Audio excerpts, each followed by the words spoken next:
All right. Good morning, everyone, and welcome to the Pivot Workshop series that is organized in conjunction with the Rapid Response and Recovery Program in Malaysia. Now, the Rapid Response and Recovery Program is an initiative of Youth Business International being rolled out across 32 countries around the world with the support of Google.org, the philanthropic arm of Google, and is implemented in Malaysia by Startup Malaysia. Now, if you're new here, the Pivot Workshop series is a series of 3 to 4 hour workshop where we discuss relevant topics to help small business owners in navigating their daily business challenges due to the pandemic. And aside from the workshops, we also have our 1 hour webinars that touch on smaller topics to help small business owners as well. And the best part is all of our programs are free. And before I forget, if you haven't followed us on social media yet, please do so to access more free resources and get the latest updates on our programs. A few housekeeping rules before we begin. Please keep your microphone muted at all times to avoid any interruptions, unless if you have questions for our trainer. You can also leave your questions in the chat box and our trainer will address those questions from time to time. We will also be taking photos and screenshots from time to time, and they will be shared on all of our social media platforms, which means if you are not comfortable for your picture to be featured on social media, you may keep your cameras off. Okay, now let's start our workshop for today. So today we will be learning about incorporating companies and registered businesses with Companies Commission Malaysia SSM.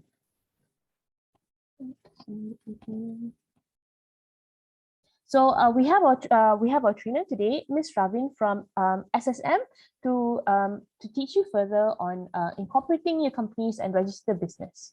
Over to you, Ms. Ravin.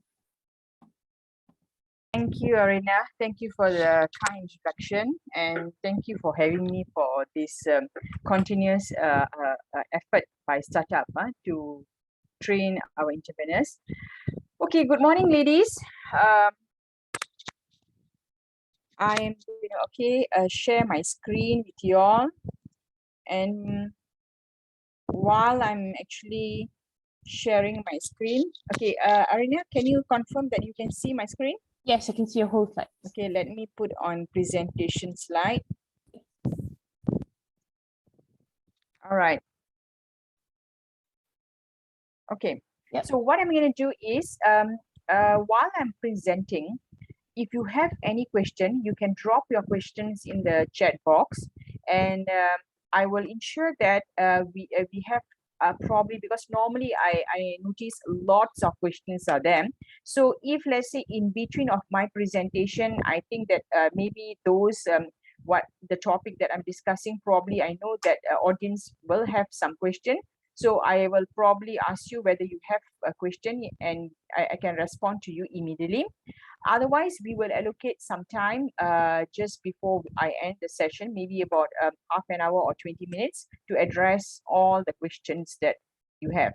But looking at today now, Arina, until now, how many we have? How many participants we have?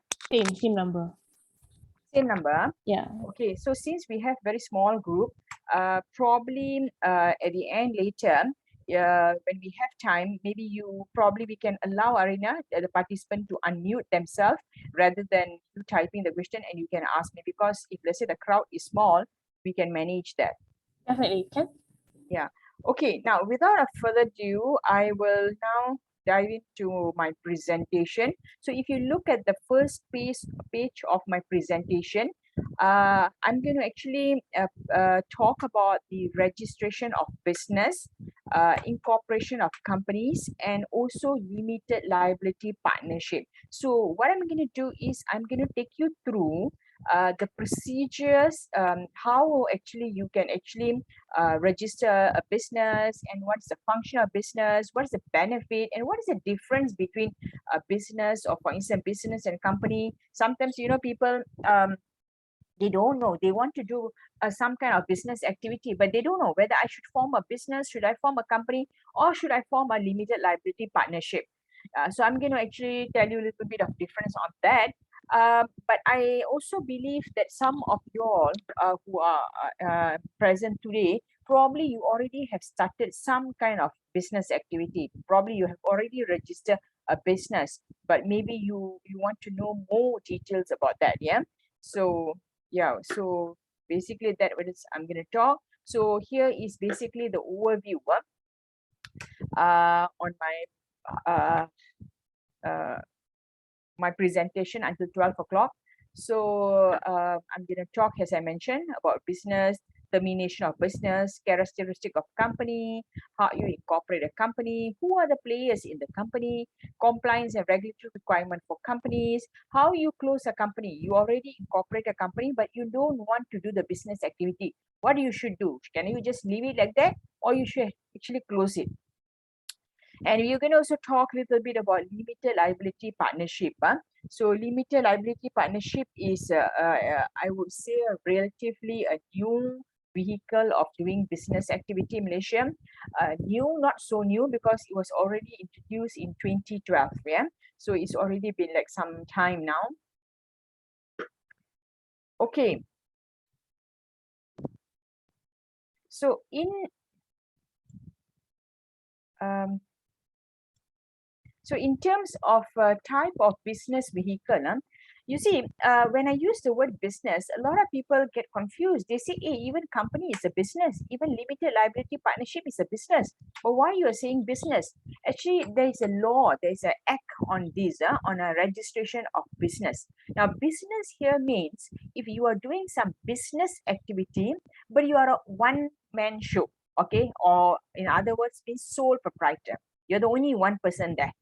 All right, or it can be in the form of partnership. In the form of partnership means minimum two people, because that's how partner begins. Okay, two people. It cannot be one person, can't call themselves partner.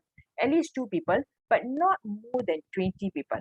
So if let's say it's more than 20 people, for instance 21, that is not partnership anymore, right? That's called like in a formation of more of a company. Yeah, so we have basically three type of vehicle where you can carry out any type of business activity. Yeah, but whatever sometimes you see a certain industry, okay, especially certain business that you want to do certain business, but maybe you require certain permits, or you maybe require certain approval, or maybe you require certain license. Okay, so there you see the authorities who actually want to offer you that a permit or license, they will put certain condition. They say, okay, for example, I give you any business related to tourism, okay, related to tourism, or maybe you want to do some business which actually related promoting tourism, or selling some handicraft things, but very much relating to tourism, promoting tourism. So for that, probably you will require some approval or permissions or permits from the Ministry of Tourism. And Ministry of Tourism, before they can grant you that approval, they will say, okay, you have to fulfill certain conditions. And the one of the condition is you must set up a company in order to provide that business. They already established the condition there. So in that circumstances, you cannot choose. You have to do whatever they ask you to do lah. So if they say set up a company, a Sendiri and Berhad company, a private company, that means you can only get the license, okay, if you have that kind of business entity. But sometimes when you are doing a business which is independent means you decide what you're going to do, okay? So for instance, you want to open a hair salon, okay, hair salon. So hair salon is up to you what you want to operate as. You want to operate as a business, as a sole proprietor, or you want to actually join with some of your friends and open a hair salon. It can be in the form of partnership, or maybe your hair salon is such a big business there. You have so many outlets, okay, and you think it's best is for you to open a company because the business more bigger. So you can open, like you can start a company, private company, limited by shares. So you say up to you to decide what you want, because what actually suits best for your need, and also how big is your business, right? So under the first limb business, as I mentioned, there's this Act, Registration of Business Act 1956, which allows you to actually to actually establish a business in the form of sole proprietorship or partnership. And the second limb, you look at it, is a company, right, which is governed by the Companies Act 2016. Here, there are basically three types of companies you can actually incorporate.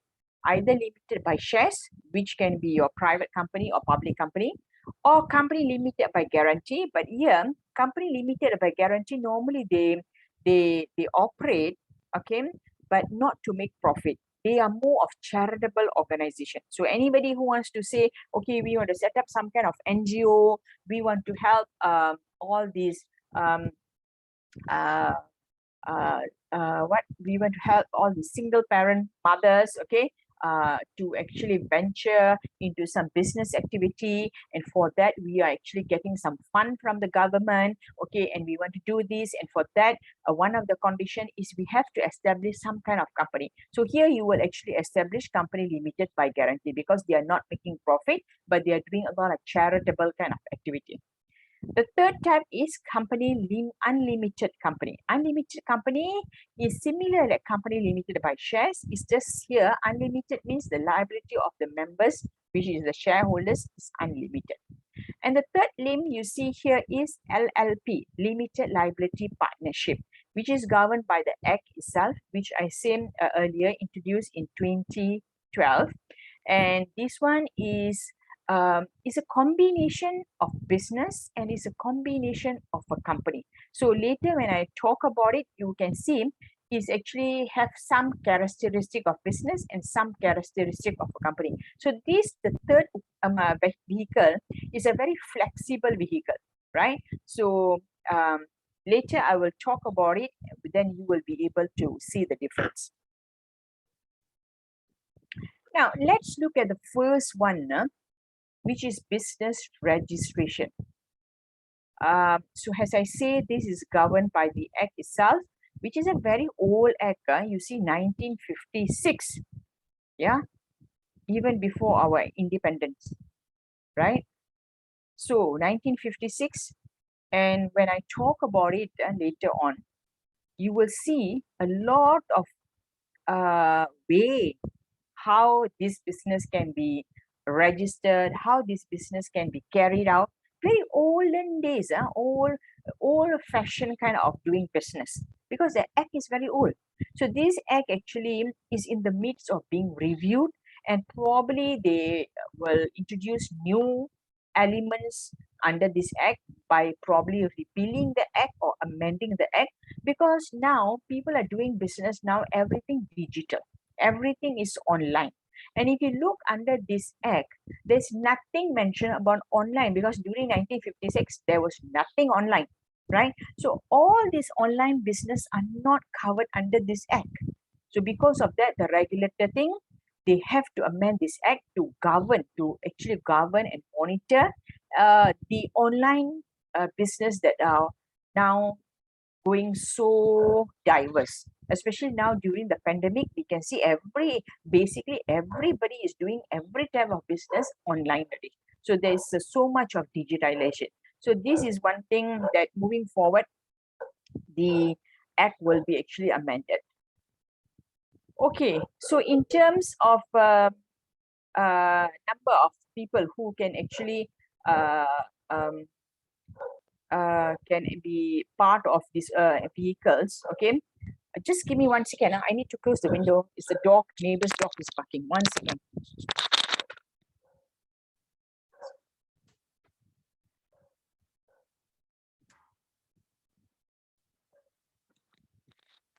All right, sorry about that.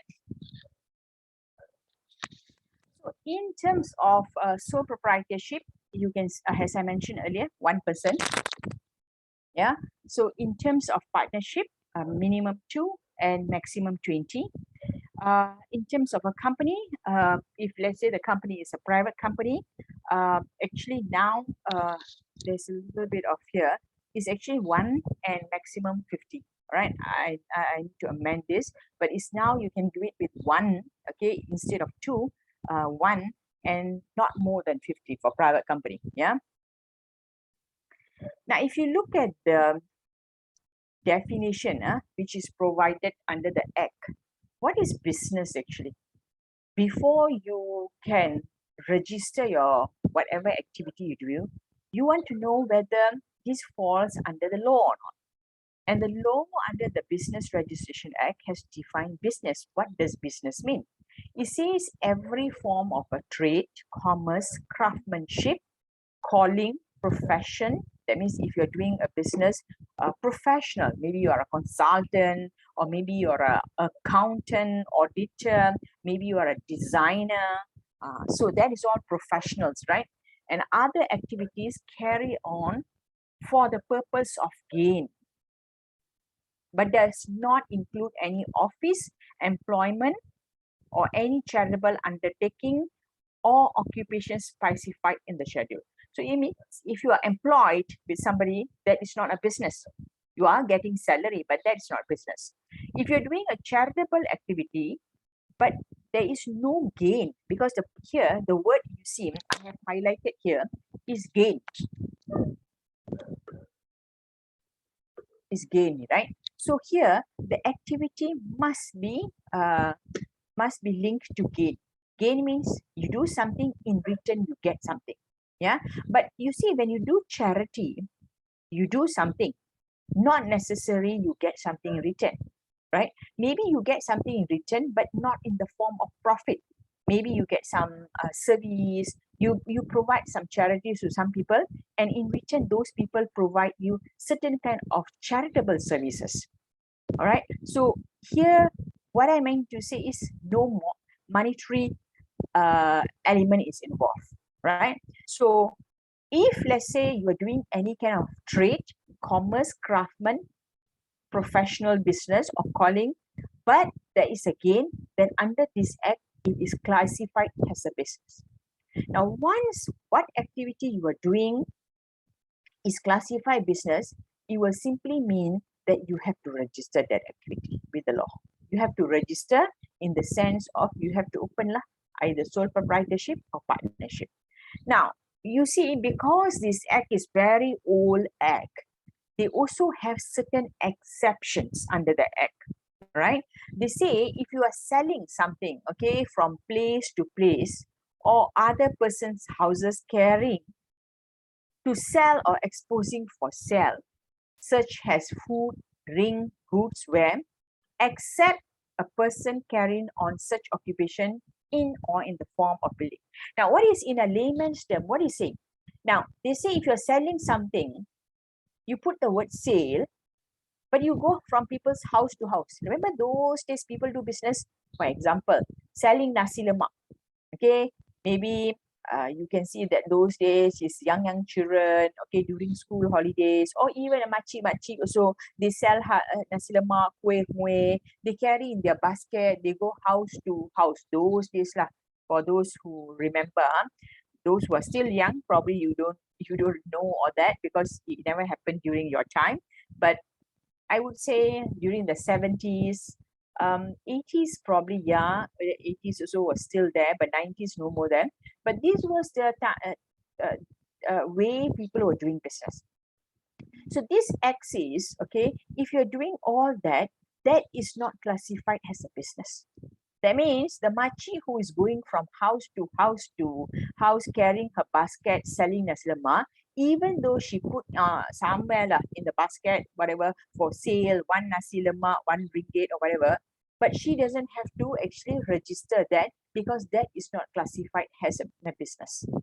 But if let's say the same machi now sells a nasi lemak in a building, in a structure, building means nowadays we see what in front of the shop lots or whatever, okay, they put one table there, one corner, they will be selling some kuih in the morning, they'll be selling some nasi lemak, whatever, all right, or evening you can see they sell kuih, but it's under the shelter of the building in the shop lot.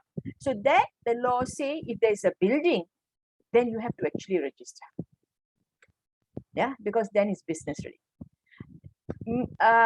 Then you do business using a vehicle. All right. And here the law, very funny, yeah. It says if the vehicle having 3 or more wheels. Food truck. Food truck, how many wheels? 4 wheels. I also got see before food truck with more than 4 wheels, 6 wheels I got see. very long. They sell variety. But normally you see it's like a small lorry kind of thing with 4 wheels. So now more than 3 wheel, 4 wheel, that means a food truck have to register because they are classified as business. But if let's say somebody selling food on vehicle, but only 2 wheels, motorbike, the normal motorbike, the roti babu, the one who's selling motorbike only what? On the back, they just keep the box where you keep all the breads, all the roti. 2 wheels, no need to sell. But if the ice cream fella, the ice cream fella who sells ice cream, sometimes near the taman or housing area, you can see all this. But largely nowadays, you see it's always mostly a lot of foreigners are doing that business, selling ice cream. How many wheels there? Motorbike got 2 wheels. And you know where he keeps the box, the ice cream box there? There's another wheel there, right? So 3 wheel. So actually 3 wheel already. Having 3 or more wheel have to register. So actually the ice cream player have to register. Yeah. So actually he have to register his business. But we are not sure how many of them actually register. I can tell you none of them actually register. Because nobody looking at the ice cream player and say, hey, where is your business registration? Nobody is stopping him anywhere and telling him, show your business is registered or not. Yeah. So these small time plus selling all this ice cream, nobody actually monitoring them. But actually under the law, they have to register based on the wheels. A stall required to be licensed under any written law. Yeah. So it means if the makcik is selling kuih muih by the roadside and she opens a small stall with the umbrella, the umbrella thing, right? And she sells kuih. Actually, no building, right? No need to register. But here it says a stall requires to be licensed. But now the local authority, the Majlis Perbandaran tells the makcik, okay, you want to open a stall by the roadside, you have to ask our permit. From the local authority, you have to ask permit. Now, just because they have to ask permit from the local authority, the law say they have to register. Because when the makcik goes to the local authority to apply for the permit, the local authority will say, have you registered your business first? Show me your business registration certificate. Then only we can give you the permit. If no business registered, we cannot give you because they actually tie it together. So in that circumstances, the makcik also have to register. Okay, are y'all okay?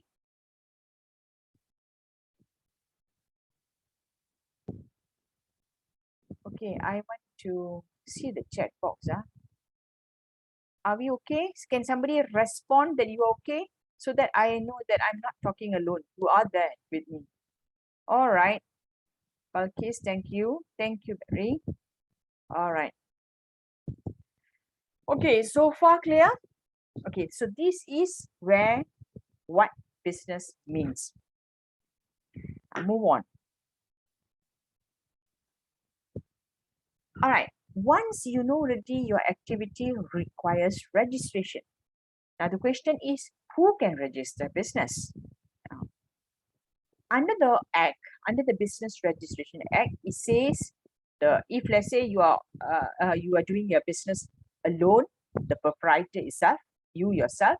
If you're doing in the form of partnership, maybe you and your friend or your colleague or whoever doing it in pair, 2 people, or maybe more than 2 people, but not more than 20 partners, all right? Then the partners can register. Must be Malaysian citizen or PR. Must be either Malaysian citizen or have a PR. So basically, all these foreigners who doesn't have PR, they cannot do business. Now the problem is sometimes you see many foreigners are doing business. Especially you go areas like Chowkit, you go areas like Lawyat, you go certain areas, even not there. Where is it? A lot of foreigners there. Petaling Street, that area, that all that area sometimes you can see a lot of foreigners there doing business. They probably don't have PR. They don't have PR. And if you are familiar, sometimes, you know, even you, when you go to Sogo, right? Now, I don't know lah, during the pandemic, how is it? But before the pandemic, before this COVID-19, you go to Sogo, you will see in front of Sogo that so many fleurs selling fruits, selling drinks, selling all kind of, you know, all these things on their trolley kind of thing. They sell on the trolley, yeah. So you can see the trolley, they move from one corner to another corner. And sometimes when you see the DBKL fleurs, you know, sometimes the DBKL fleurs will be doing, you know, their rounds and inspecting, all that kind of thing. You will see these fleurs, these trolley fleurs will be taking the trolley and running for their life, one corner to another corner. Why they running? Why are they doing that? Because they are actually, they don't have permit. Because they are foreigners, they are actually not allowed to do business. But they are doing it illegally in a way, right? So once any raid happens or whatever happens, then they will be arrested. Not only arrested because of under the Immigration Act, but sometimes it can be arrested under this as well, because they are doing business without any permit, without this, because they actually in the first place can't do business, right? The law doesn't allow them to go to incorporate business if they don't have a PR in Malaysia. Okay, once you're a citizen of Malaysia or you have a PR, the requirement, next requirement is must be 18 years and above. Yeah, so 18 years above, you can register. If you're 17, you have to wait until 18, then only you can register. And undischarged bankrupt. That means person cannot be declared bankrupt. Yeah. All right, once you know already all that, then you know how you have to register your business. When do you have to register? The law say within not more than 30 days from the day you commence the business. So example of the machi who is selling the nasi lemak, she already started her business and she already read this act. She knows her business got gain and she is actually operating from a building. So she knows that she have to register. But now, when do she register? She can register before she starts, no problem. She can even register within the 30 days from the day she have commenced the business. Yeah, the law says can, not later than 30 days. That means if started on the 1st of December, within that 30 days, and before the 31st December, because 30 days, you never say 31 days, right? So must register within that day. All right. If you have registered later part, what's going to happen? Is there anything going to happen? Normally, it doesn't happen because when you go and register, they never ask you this question. Have you started your business? They don't. You go and register, they will just register you normally lah. But unless you go and say, oh, I already started my business actually 4 months ago, but now only I come in and registering. Then you will be subject to compound. They will say, hey, you already started, but the law say within 30 days you must do it, but you didn't do it. Now, probably they will ask you to pay certain compound for the time you operate without registration. Possible, or maybe you never registered, but they were doing, the regulators were doing some inspection. They come to your place and they see, oh, you are doing business. And they have seen you there for last 4 months or 6 months or 1 year. And they come and inspect and they ask you, where's your registration of business? And you say, oh, I have not registered. There you will face a compound. They will tell you first thing is to go and register. And the second thing is you will be given a big compound there. As I mentioned, who can register? Owner or partners. All right. So they can actually register using EasyBiz online. So there is online platform which allow you to register business. The online platform was there sometime, but during this pandemic, it was very encouraged to be used because people, you know, the offices, the regulators' offices was closed, and you know, all that. And they encourage people to actually use online platform because to ease everybody and avoid you from, you know, going to the office, because the office can be very packed, the regulator's office can be very packed, all that kind of thing. So EasyBiz is very user friendly and easy way of incorporating registering business. Now, in terms of how much is the charges to register a business, 30 ringgit if you are using your name, if you have for Malaysians, if you have my card, all right, if you have you're a PR, you have your identification a card, whatever given, all right, if you use that name, all right. For example, if you are starting a business, let's say Arena, okay, just now. So Arena, I don't know what's your full name, but let's say Arena, and uh, uh, she registered the business using her name as per her IC. So here is 30 ringgit. But if you're using some uh, uh, a trade name, all right, trade name, so then the charges is 60 ringgit, right? So if you open a branch, all right, for instance, you already got a shop operating, or you already open or register in Cheras, for instance, in Cheras, you already have, but tomorrow you want to open another branch in Ampang, for instance, right? Now every registration is 5 ringgit, so cheap, 5 ringgit. Because why? Because 1956, very old act, 5 ringgit. Nowadays 5 ringgit nothing. Yeah, you go to the Ramly burger, the burger so doesn't is actually more than 5 ringgit. So here the branch, to open a branch is 5 ringgit. Can you imagine? So cheap.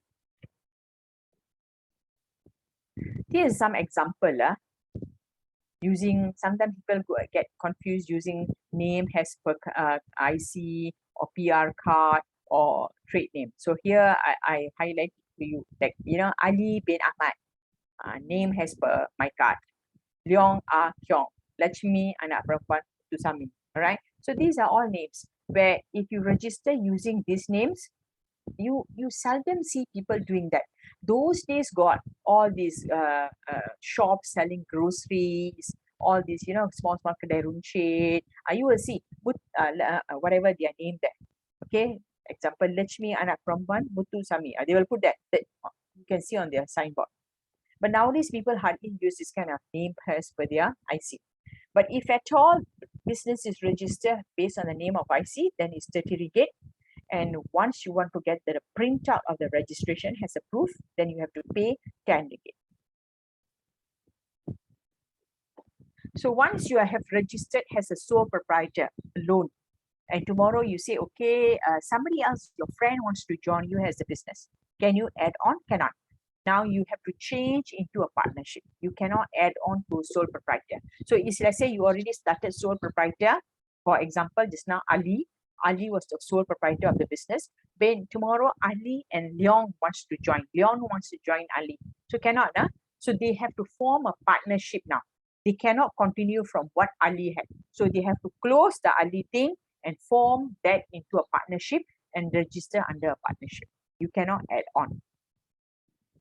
If the applicant is using a trade name, then for example, I give you here is Indah Jaya Service, okay, Ali Maju Restaurant, okay, or Alice Bakeries, okay, all these are trade names. So here is just now I mentioned 60 ringgit, and you have to pay the information fees. You have to buy this information of your registration, right? The certificate, that is 10 ringgit. Right, so here got some SST lah. If you buy information, you can buy from the kiosk at the regulator's office. Outside there is kiosk, or you can use the platform of EasyBiz, or now they have access. Many platforms they have now where you can buy all this information. Later I'll share with you. But normally, if you buy these things through the counter, is 10 ringgit, and there is 60 cents because of SST. But if you buy through all these machine, kiosk machine, or access, all these online platform, then there's a bit additional service charges. So it becomes 50 ringgit 90 cents. So there are some service charges involved.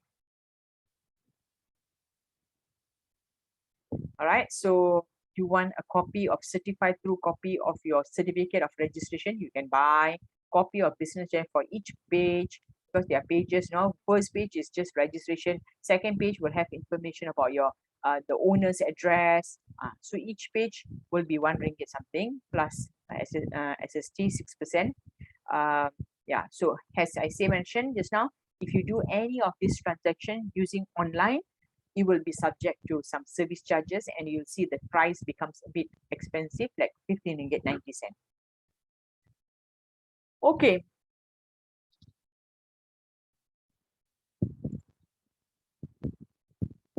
Okay, I want to address question.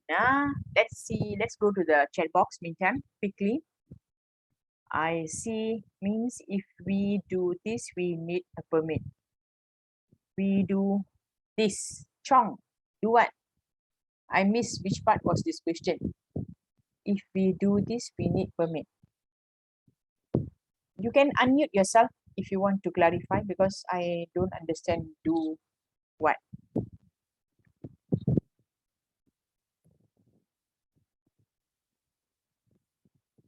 Okay, Balkis, I'm selling fruits from my car boot every weekend. All right, means 2 days a week only.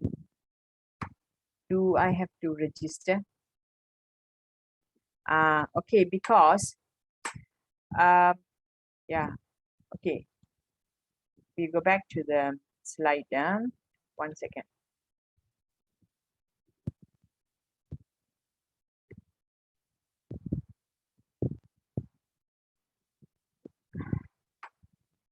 Okay, all right, not here, but it's not there.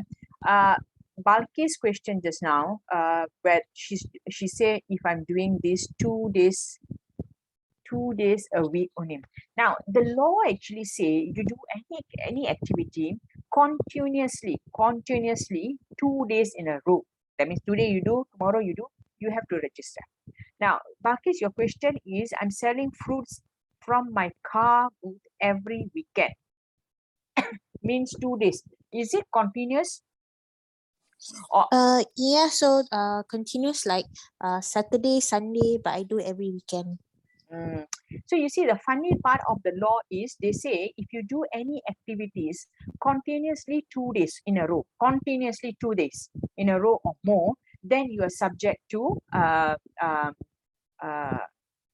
registration, right? But if let's say you take a break, maybe Friday you sell, Saturday you don't sell, and then Sunday you sell back, the law say actually you don't have to. Pasar malam, for example, I give you pasar malam. Pasar malam actually now they have to register. Why? Because they are subject to local authorities permission. Okay, permit. So they have to get the Majlis Perbandaran's permit. So automatically pasar malam, like say in Ampang area, probably the pasar malam they only operate on one day only, maybe on Sunday only. They will come back next Sunday in the same area.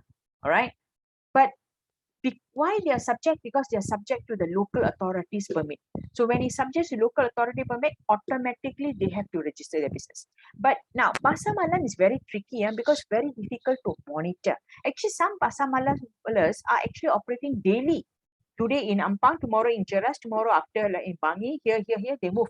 But who is following them? Nobody know where they are going. So it's very difficult to monitor whether they are doing 2 days continuously or they are not doing 2 days continuously. So that's why. But however, pasar malam in other way, they are subject to this registration because of the permit by the local authority. Now, Balkis, in your situation, actually, strictly under the law, you have to register. But I don't know, up to you. But I also know nobody's monitors unless I don't know lah. Somebody is really from the authority every day coming and buying your fruits, and they know that you are actually operating this place, okay? And they want to actually check whether you have registered your business or not. Then it can be to that extent. But normally, all these small traders selling here. I mean, sometimes sometimes you don't see them, or on rainy days you don't see them. Sometimes they are there. So this they don't actually disturb you. They don't disturb. So answer to your question, strictly under the law, you are required because 2 days if continuous. All right. But again, I don't know how far they actually are still monitoring lah on this. Normally, they will always go after the shop lots. They inspect a lot of these unless you are food truck. Food truck always they will examine because you are selling a big scale business as compared to probably you are selling food small scale. You have limited amount in your booth, and then after selling 1 hour, 2 hour, you just you go back and these kind of things. They seldom disturb you unless somebody complain lah. Got some incidents there are some incidents people selling kueh in front of their house. There are some incidents in their taman. they sell maybe weekend, they put a table on front of their house, they sell some machi sell some kueh mueh in the morning, you know, just in front of them. I mean, the one they do it once a week, sometimes they do it, sometimes they don't do it, but the one also got neighbors complain. So some neighbors who are maybe lah, I don't know, maybe they're jealous, or maybe they're not happy you're doing business, or maybe they say, yeah, why you disturbing doing business, all that kind of thing. A lot of cars are stopping that area to buy your kueh. So these kind of people, sometimes they come and complain to the regulator. So when they come to the regulator, somebody complain already, the regulator must take action lah, because they cannot keep quiet, right? So then the regulator will go and inspect the house lah, that area, the taman, that area, and see the makcik really selling the house, kueh. Then they will go and ask whether you have permit or not, whether you have registered your license or not, all that kind of thing, you know. So then it can happen. That's why Bilkis, very subjective. Okay, thank you, Ms. Ravin. Okay. Chong, sorry. Okay, you came back. Sorry, regarding vehicle selling type of yes. So yeah, to that question, again, depends. If the vehicle is more than 3 wheels, then actually have to register already. As I said, if you are selling fruits or selling drinks on food truck or whatever, normally they will come and inspect. These kind of things, they will come and inspect, because these flares, the food truck sellers they spending more time there as compared to like what Balkis gave a situation. Balkis kind of situation, normally I have seen a lot of people selling some kueh mueh, or you know, all these bahulu, all that kind of thing in their car booth, and then they just there for a few hours, and then they just one salary, and they have very limited amount, and then they just pack and they go back. But food truck can spend there maybe 1 day, half day, more than. So here you are like doing quite a solid business there. So in this kind of things, the authorities will come and ask you, where's your registration?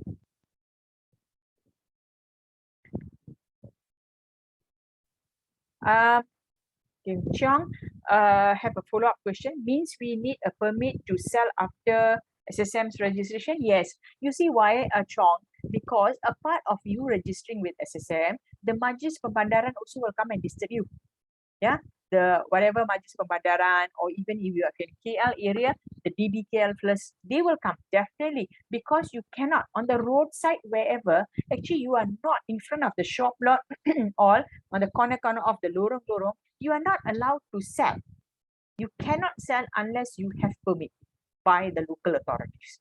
So definitely they will come and disturb you. They will. Sometimes I have seen even my housing area also. You know, some people will sell. Normally this nasi lemak lah. Okay, you will see people sell kueh nasi lemak, and they just put table and in front of some short lot during weekend. And sometimes even during weekend, Saturday, Sunday, I see the Majlis Bandara plants will come and do their inspection, and they will tell these people to pack. Or if they tell you to pack, is okay, you still get your thing, but sometimes they will seize. The seize means they will take away your things lah. Your barang-barang, your table, your umbrella, whatever your things lah, whatever, if you're cooking there, your stove, your gas, everything they take. And once they take ready, you want to go and get back, you will be subject to a big compound. They will give you a big compound before they get released. Like, you know, how your car get, how they actually, when, you know, Majlis Pembandaran, they actually seize your car, you know, they will come, the truck car, a car will come and seize, and then once you want to get a release of your car, you have to pay a big compound there. So same concept. That is the worst thing if they say they come and seize. All right, let's go back to the slide. Okay, I have already discussed this. Okay, now you know already, you need to register. Now the next question is, how do you do? Okay, so first thing is you have to do a name search. You have to come up with a name. What name do you want to give to your business? As I say, you can register under your IC name. That's very straightforward. You don't have to think about your name lah, because name has for your IC. But if you want to use a trade name, like I said just now, Alice Bakery. So Alice Bakery is a trade name. Now, can you use Alice Bakery? You have to do a search first. There is a form PNA 42. You have to fill up the name Alice Bakery in this form and submit the form to the regulator, and they will tell you whether you can use the name Alice Bakery or not. So normally you are advised to put 3 names there lah. 3. Why? Because if Alice Bakery rejected, then you got Alice Wonderland Bakery. Example lah. All right. So Alice Bakery rejected, then they can say, oh, okay, Alice Wonderland available. Okay. So you don't waste your time every time one name, then fill up one form. One name, fill up the form, then you're going to waste your time. Okay. No charges at this stage. Yeah. When you do a name search, no charges. Okay. So this is how the form looks like. The form can be easily available, all right, on the regulators on SSM's website. You can easily download. But if you are doing online registration, like I mentioned to you just now, using the EasyBase platform, this form is also there, easily available. So otherwise, you can get it from the website. You can just submit, no charges here. So they will let you know whether you can use the name or somebody already. Example, if you're using the name Alice Bakery. Now they say, oh, cannot, because there's already Alice Bakery somewhere in Ampang. You want to open in Cheras, and they say, oh, cannot, there's already somebody using Alice Bakery. Now they'll tell you to add on. So maybe you put Alice Pastry and Bakery, example. So add on something inside to make it different. So why? Because they don't want similar names, then people get confused, and the actual owner, the first owner of Alice Bakery, will be also affected because there's another Alice Bakery. Customers get confused. All right, you do your name search ready, and the regulator say, okay, fine, you can go ahead now, register Alice Bakery, for instance. Then you have to fill up another form, which is called Form A, right? So the Form A, you have to fill up, you put your name, either business name or business has a registered name or trade name, whatever you choose just now. So we go back to the example of Alice Bakery. So you put that information. Now, at this form, when you submit the Form A, there is a fees here. Now, here is the fees, which is the 30 ringgit and 60 ringgit. So in our situation, because we say it's Alice Bakery, which is a trade name, so the price here, the fees is here is 60 ringgit. So if you was just Alice, the name is Alice Alice, whatever, it will be 30 ringgit. But because the word bakery at the back, it becomes 60 ringgit because the bakery is a trade name. So this is how Form A looks like basically. Yeah, so this one also easily available. All this is downloadable. You can download easily on their website, or as I say, if you're using EasyBase platform, all these are there, and you can key in your information if you're doing online because it's edible. All right, so that and if you look at the form, for example, here you can see the first part. Okay, you can see my cursor. If I move cursor, Arina, you're there? Arina not there.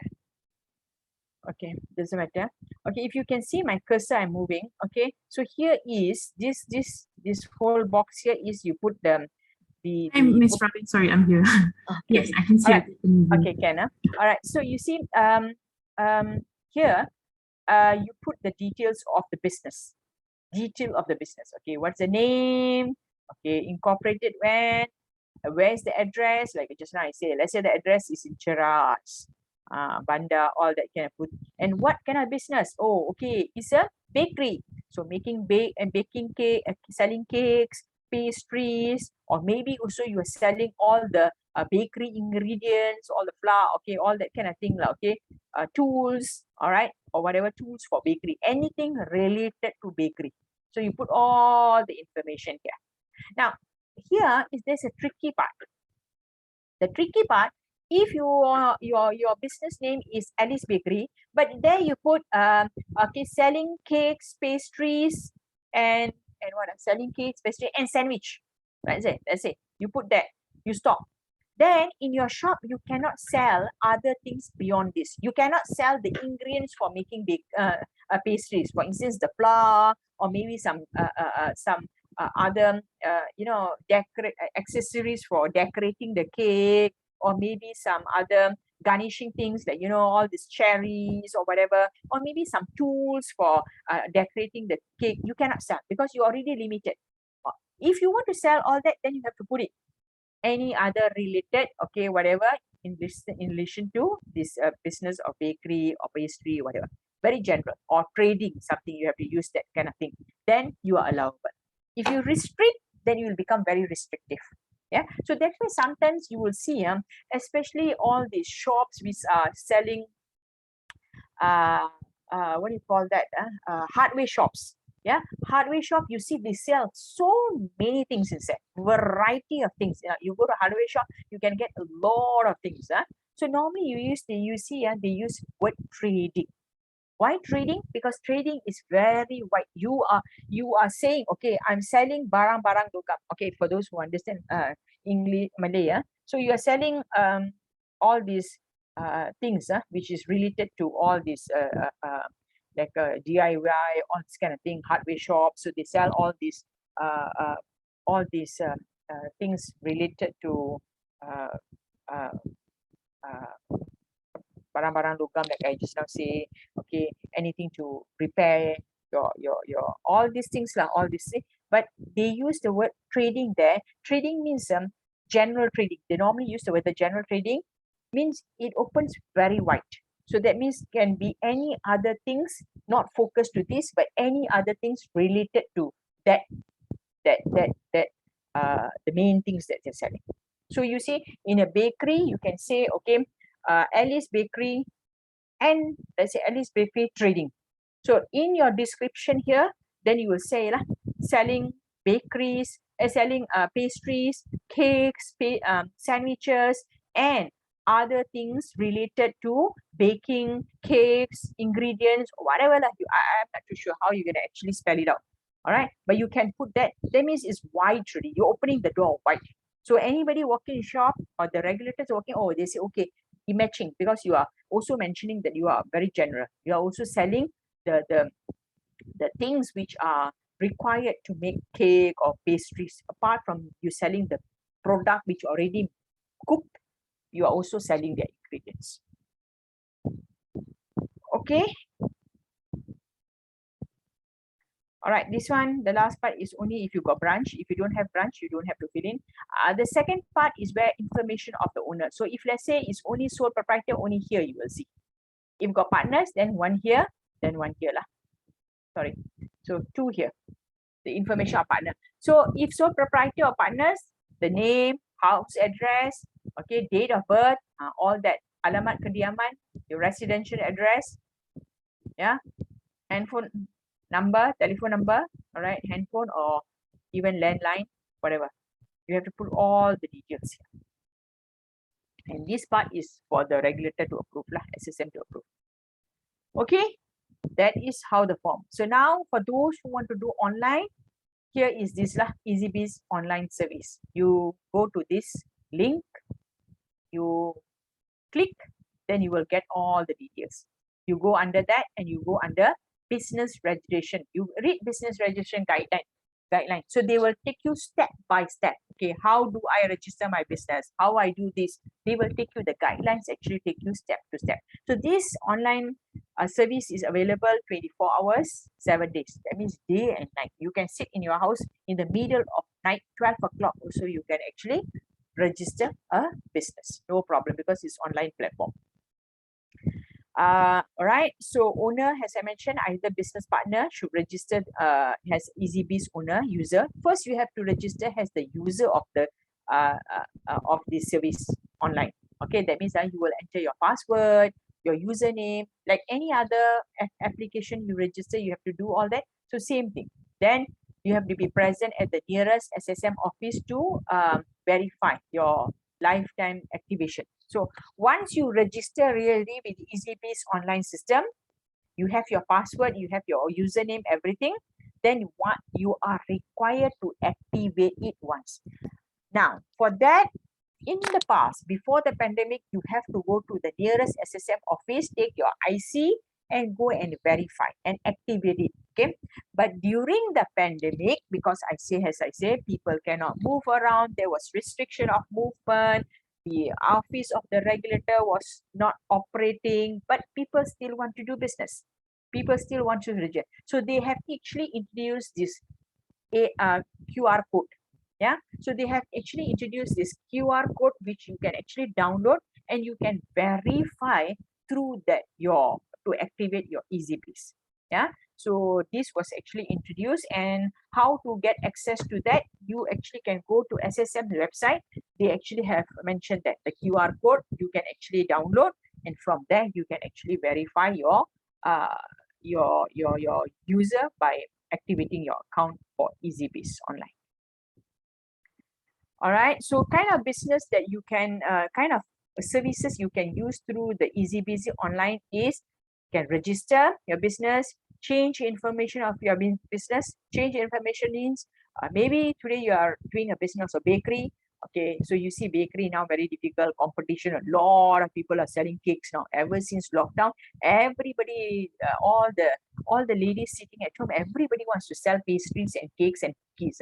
So cannot really competition, too high competition. I want to convert. I want to change from this bakery business. I want to do selling some beauty product, example lah. Okay, you can. You want to change the nature of business, you can also use EasyBiz. Renew. So your business registration not lifetime. Got time, right? 1 year. Depends. When you register, how long you register? Is it you took 1 year, 3 years, or 5 years? Which one you choose? So if let's say you took 1 year, after 1 year it will expire, right? So when expire, you need to renew back, right? So you can also renew using EasyBiz online, or terminate. You don't want to do anymore. That one also you can use through online EasyBiz. That means you don't have to go to the regulator's office. Just use this platform to do all these transactions. But however, if you need to go to the registrar's office, maybe that day their online system was down, you cannot, and you must incorporate and register your business by today or by tomorrow, and their system is down, or you receive a court order for you to go and actually register the business, or whatever reason lah, maybe you taking over the business. Family business now, family member, let's say the parents or whoever, okay, passed away, and they want to actually, they already transfer the business to the child, and the child wants to continue the family business.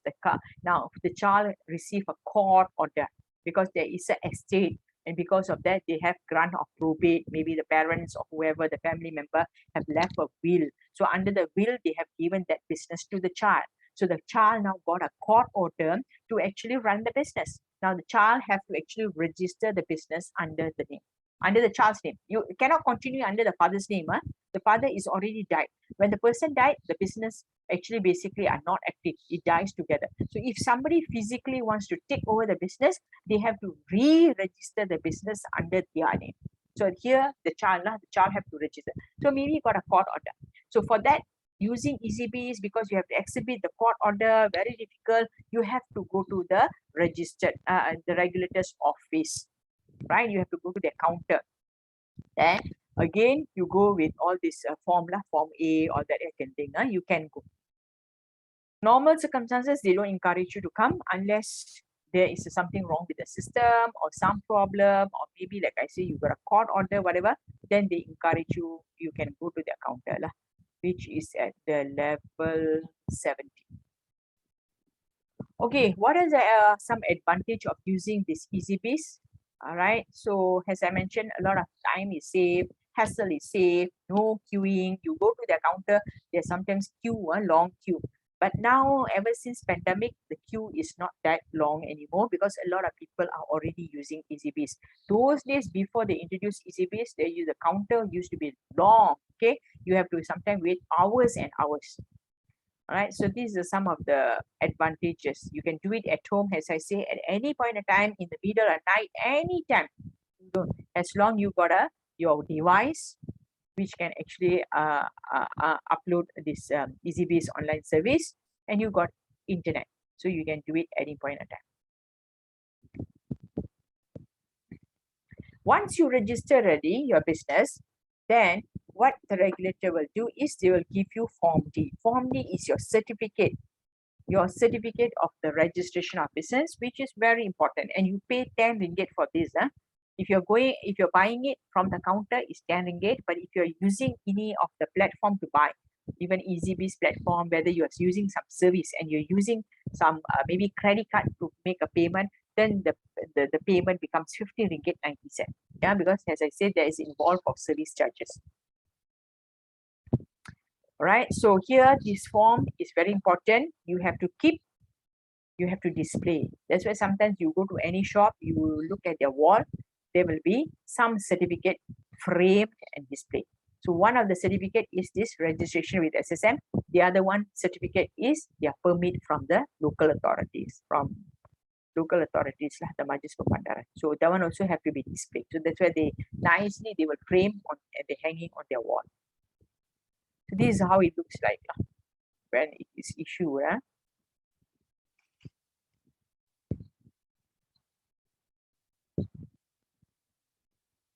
As I mentioned to you earlier, once you register, it's not lifetime registration. So at the point of registration depends. If you paid, let's say just now, Alice Bakery was a trade name. You only paid 60 ringgit because 1 year 60 ringgit, right? All right. You only paid 60 ringgit, so 1 year. But if you pay, pay 180 is for 3 years because 1 year 60 ringgit. So either you can register for 1 year, 3 year, or 5 years. You decide what you want. How? And when once expired, let's say you did it 1 year, and you know it's going to expire soon. So when you should renew it, you still want to do the business, you want to renew it, you have to fill up another form. It's called Form A1. Okay, A1 must be filled up, and you should actually submit that form to the registrar within 30 days before the date of expiry. Within, not after. After you can do it, but you will be subject to compound. You will be subject to compound. If you do it after. So normally, even 1 day late also, there will be a 20 ringgit compound a day. So it's normally they go based on months. But if 1 day 20 also, they will calculate based on 1 month kind of thing. Minimum is 1 month, right? So then you will be subject to a compound. So the longer you wait, the bigger compound you pay. Maybe you want to actually register for the renewal 60 days only, but your delay in renewing the expiry was like more than 6 months already. Then you can imagine 1 month is 20 ringgit, more than 6 months, you will end up paying the compound more than your registration fees. And if let's say you forgot to renew, all right? If you still remember within 1 year, you are safe. You can still go and renew. If you remember more than 1 year, the chances is what going to happen is if let's say it's more than 1 year, sometimes your name will not be available anymore. So Alice Bakery, you remember after 1 year, 2 months, and you go to the regulator and say now, then they probably will say, oh, Alice Bakery has been taken away by somebody. Because the regulator will presume 1 year you never come and renew. That means you are no longer interested in continuing that business. The business already expired. Then tomorrow somebody else comes, wants to use the name Alice Bakery. They will give that name to somebody else. That is it. So 12 months, the time is 12 months. You come within 12 months to renew, you will get your name back, but you will pay a big, every month, the compounding, all right, for late renewal compound. But if you come more than 12 months, if your luck is bad, the name can be taken away by somebody. Now, what happens if let's say your name is not taken, still available, right? You come and you renew, but more than 12 months, you can still renew subject to late lodgement, and you still can use the same registration number. Which one you registered earlier, you still can use the same registration number. But if you come after 24 months, after 2 years, you cannot use that registration number. After 24 months, after 2 years, that registration number cannot be used. You go and you tell the regulator, oh, for 2 years I forgot already because of the pandemic, COVID-19. I also was sitting at home, my business also tak laku and also already expire. I also never renew because it was not important, and now I want to come and renew. And they check, oh, this name still available because nobody came within that 2 years to come. You can still renew it, but probably you have to pay some compound or whatever. But they will not allow you to use the registration number. They will ask you to go through the process of like as though you are incorporating a new one. You are incorporating. After 24 months, you cannot use the same registration number. So when you are incorporating a new one, you will get a new registration number. Now, what is the problem here? Your problem is going to start with your bank account, because your bank account is registered to open, not registered. Your bank account is open based on the name and the registration number. So when tomorrow your registration number change, you cannot use the same bank account. You also will have problem with your suppliers, your customers, whoever you have given your bank detail, everything will be changed. Even if let's say you've got issue invoices or so everything you have to change because the number changed already. Okay, it will be treated like a new business incorporated after 24 months if you don't renew. Okay.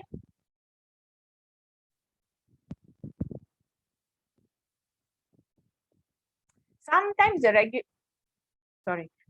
the regulator will have so-called kind of promotion.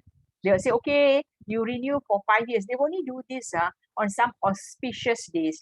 Sometimes like, Independent Day or Malaysia Day, or maybe the regulator's anniversary of 20 years or 17 years, whatever, they will have these kind of things. Okay, whoever come and actually renew or register for 5 years, you get a discount of 1 year. They will have that kind of thing. Or you only pay, instead of 60 ringgit 1 year, you only pay about 50 ringgit. They will have this kind of discount sometimes. So the one you have to look out if they have these kind of things, because I say it doesn't happen all the time. It's only like, some special day, then they will announce. And normally it's not like for throughout the year. They will say, okay, for the period of 2 months or 3 months, these special kind of things is given.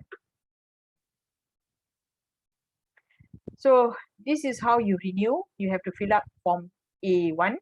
Again, this one easily available on their website, easily available on EasyBiz again. I mentioned to you earlier, the certificate that was given, you must display. Okay, very important. If you don't display, they come and do inspection straight away. They will give you a notice of compound to 2,000 ringgit. 2,000 ringgit. Non-displaying this certificate, automatically on the spot you get 2,000. Okay, so your must display the business name and the registration number as per the certificate given to you. So 2,000, or it can be imprisonment 6 months, or both.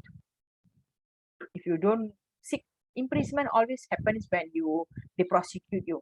They already issue you 2,000 compound. You didn't bother. You don't pay the compound also. After that, they come and see, still you don't do it. So in that condition, they can prosecute the person, and if prosecuted, it can be pronounced for imprisonment not exceeding more than 6 months.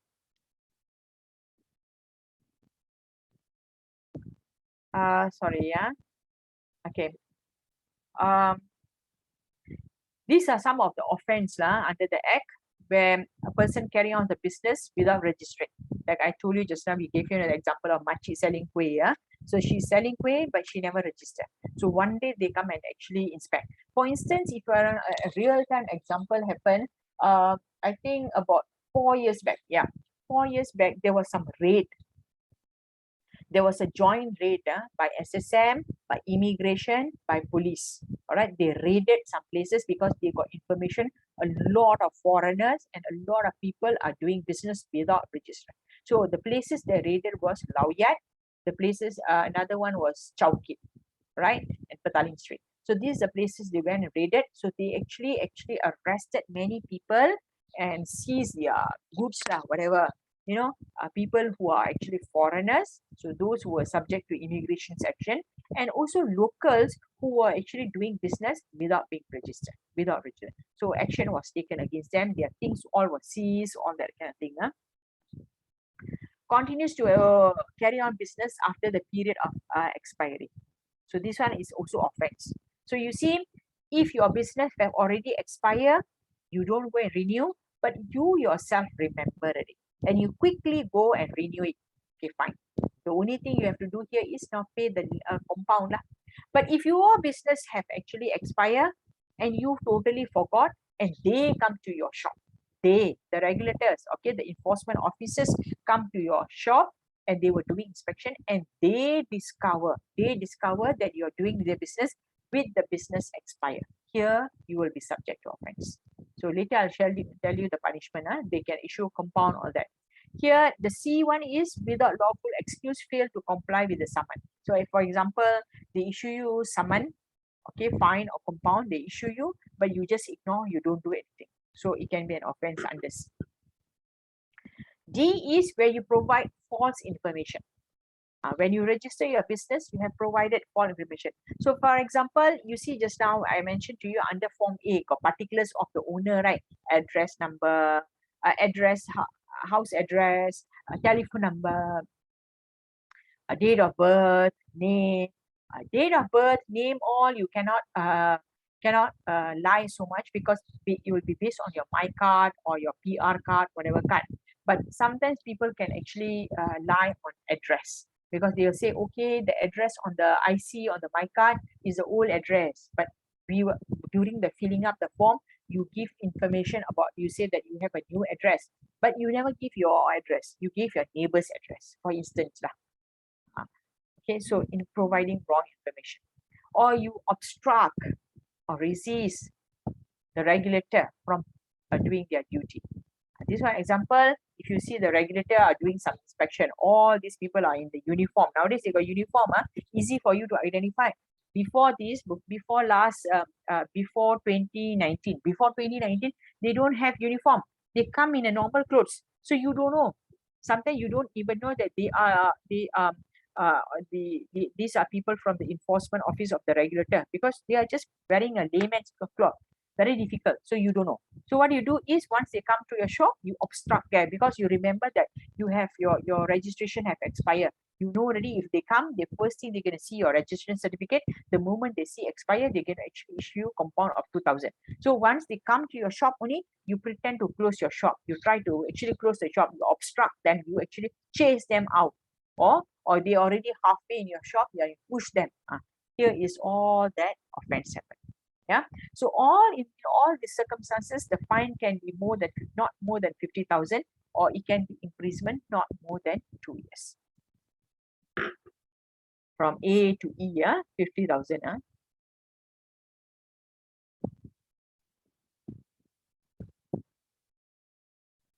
Okay, change in the register particulars. As I mentioned to you, if you want to make any changes, who can? The business owner or their partners can. If let's say it's a form partner, within 30 days after the changes happen, submit now Form B. In the Form B, you can make changes. Every changes 20 ringgit. So what are things that you can change here? The business address you can change. For instance, originally you operate from Cheras, but now you have shifted your house. Everything you shifted to Bangi. So you want to put that changes in Form B. Part A can. Part B is nature of business. Like the example just now I say, bakery, Alice Bakery, but now she's so fed up of bakery because high competition. Now Alice wants to open sells beauty products. So nature of business change can. Part C, branch. You want to close one branch and open a new branch.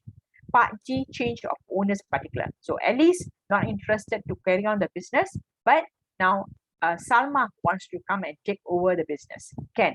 You maintain everything same, the name same, everything. Only the changes happen here is the owner change. Yeah.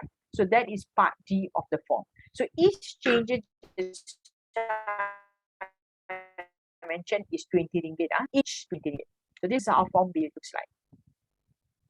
This is also easily downloadable. You can download on the website or the EasyBiz You can do these changes using the e-service service, online service. All right. Okay. Now, the next is you don't want to do the business anymore. You want to terminate the business because during the pandemic, for example, you feel okay.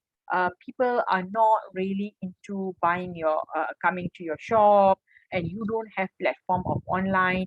You have not innovated your business. So basically, your business very much require people to come physically to your shop or whatever. And you see during the pandemic now, people are not coming to your shop, and even after the pandemic, you see trend change already. A lot of people prefer buying the same product online already, at least bakery. So nobody comes to the bakery. Everybody actually buy through Grab food, all this delivery online, all that kind of thing. Yeah. So, and you don't subscribe to all these delivery kind of services, right? So you think, I better change. I better terminate my business. Okay, Form C.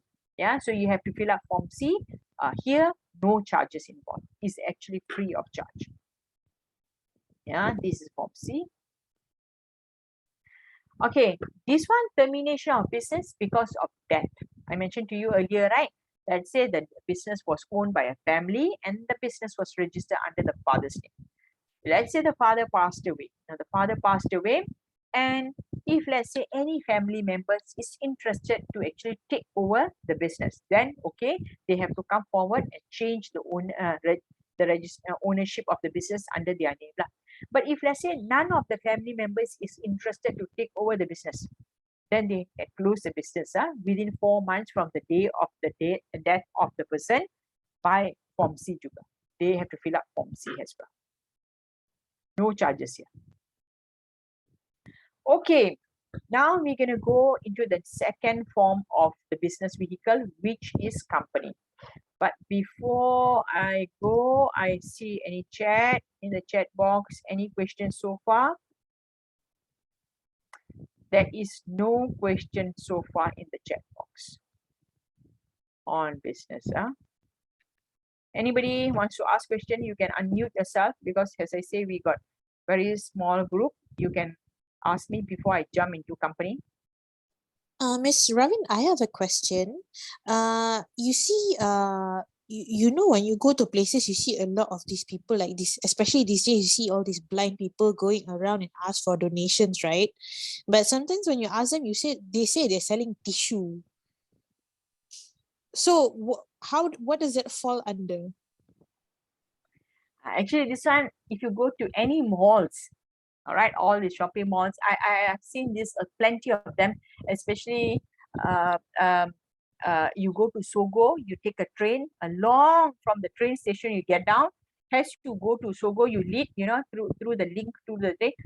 I think about 10, you have to pass by 10 of them sitting one stretch.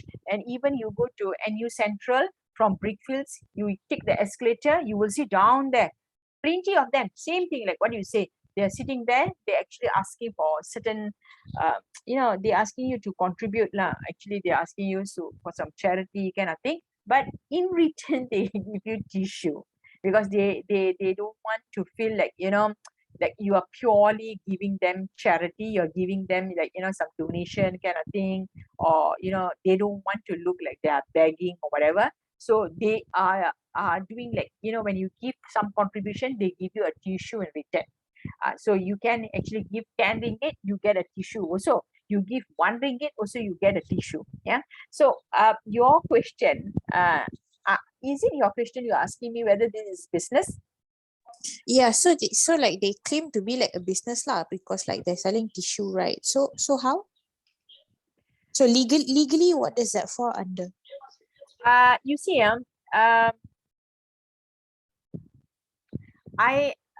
you see, for them to do business, they have to put a price there. Okay, they have to sell lah. They have to put a price. 1 tissue is 1 ringgit.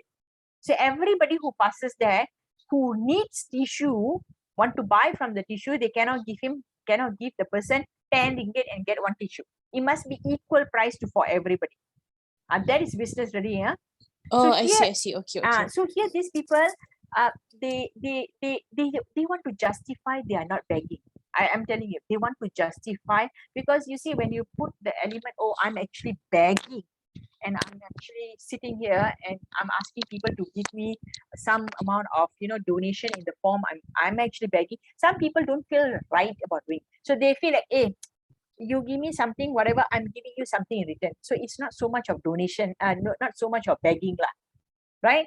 So begging is there, you sitting there, you put some, some kind of, your whatever, your container, whatever, and you wait for people to give you whatever money, you just sit down only. In return, you don't give people. And that is like, purely begging kind of stuff. So you see now these people who are doing this, maybe they don't want to feel that low, look like a beggars.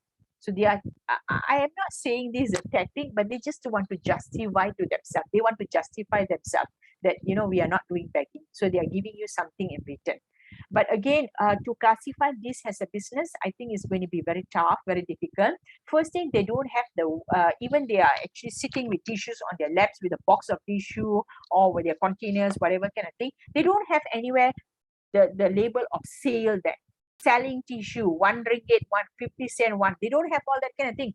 It's based on, like I say, even you can actually give the person 100 ringgit. In return of the 100 ringgit, you will still get one, the small, tissue. You will still get that. Even if somebody gives 50 cent, also will get the same tissue. So it's just a gesture of, in return, they're giving this. So to classify them as business owners and doing business and expect them to register, I think no, because they will be actually still regarded as charitable. They are still, and the people who are giving will be treated as giving donation to them. Yeah.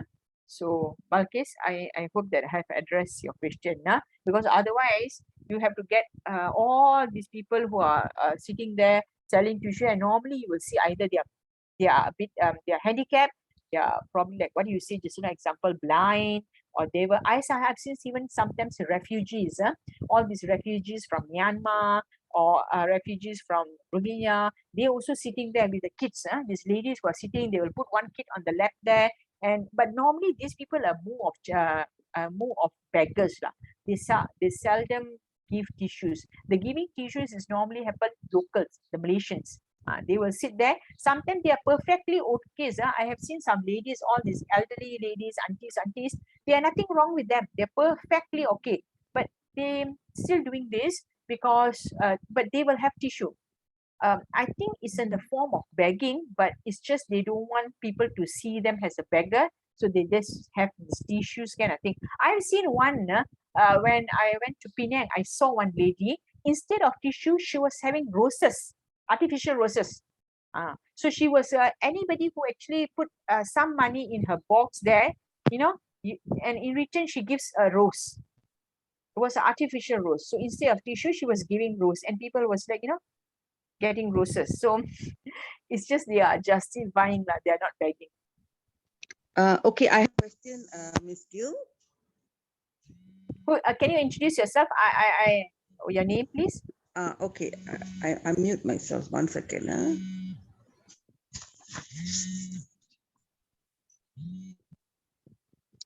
Okay, maybe I will just ask the question.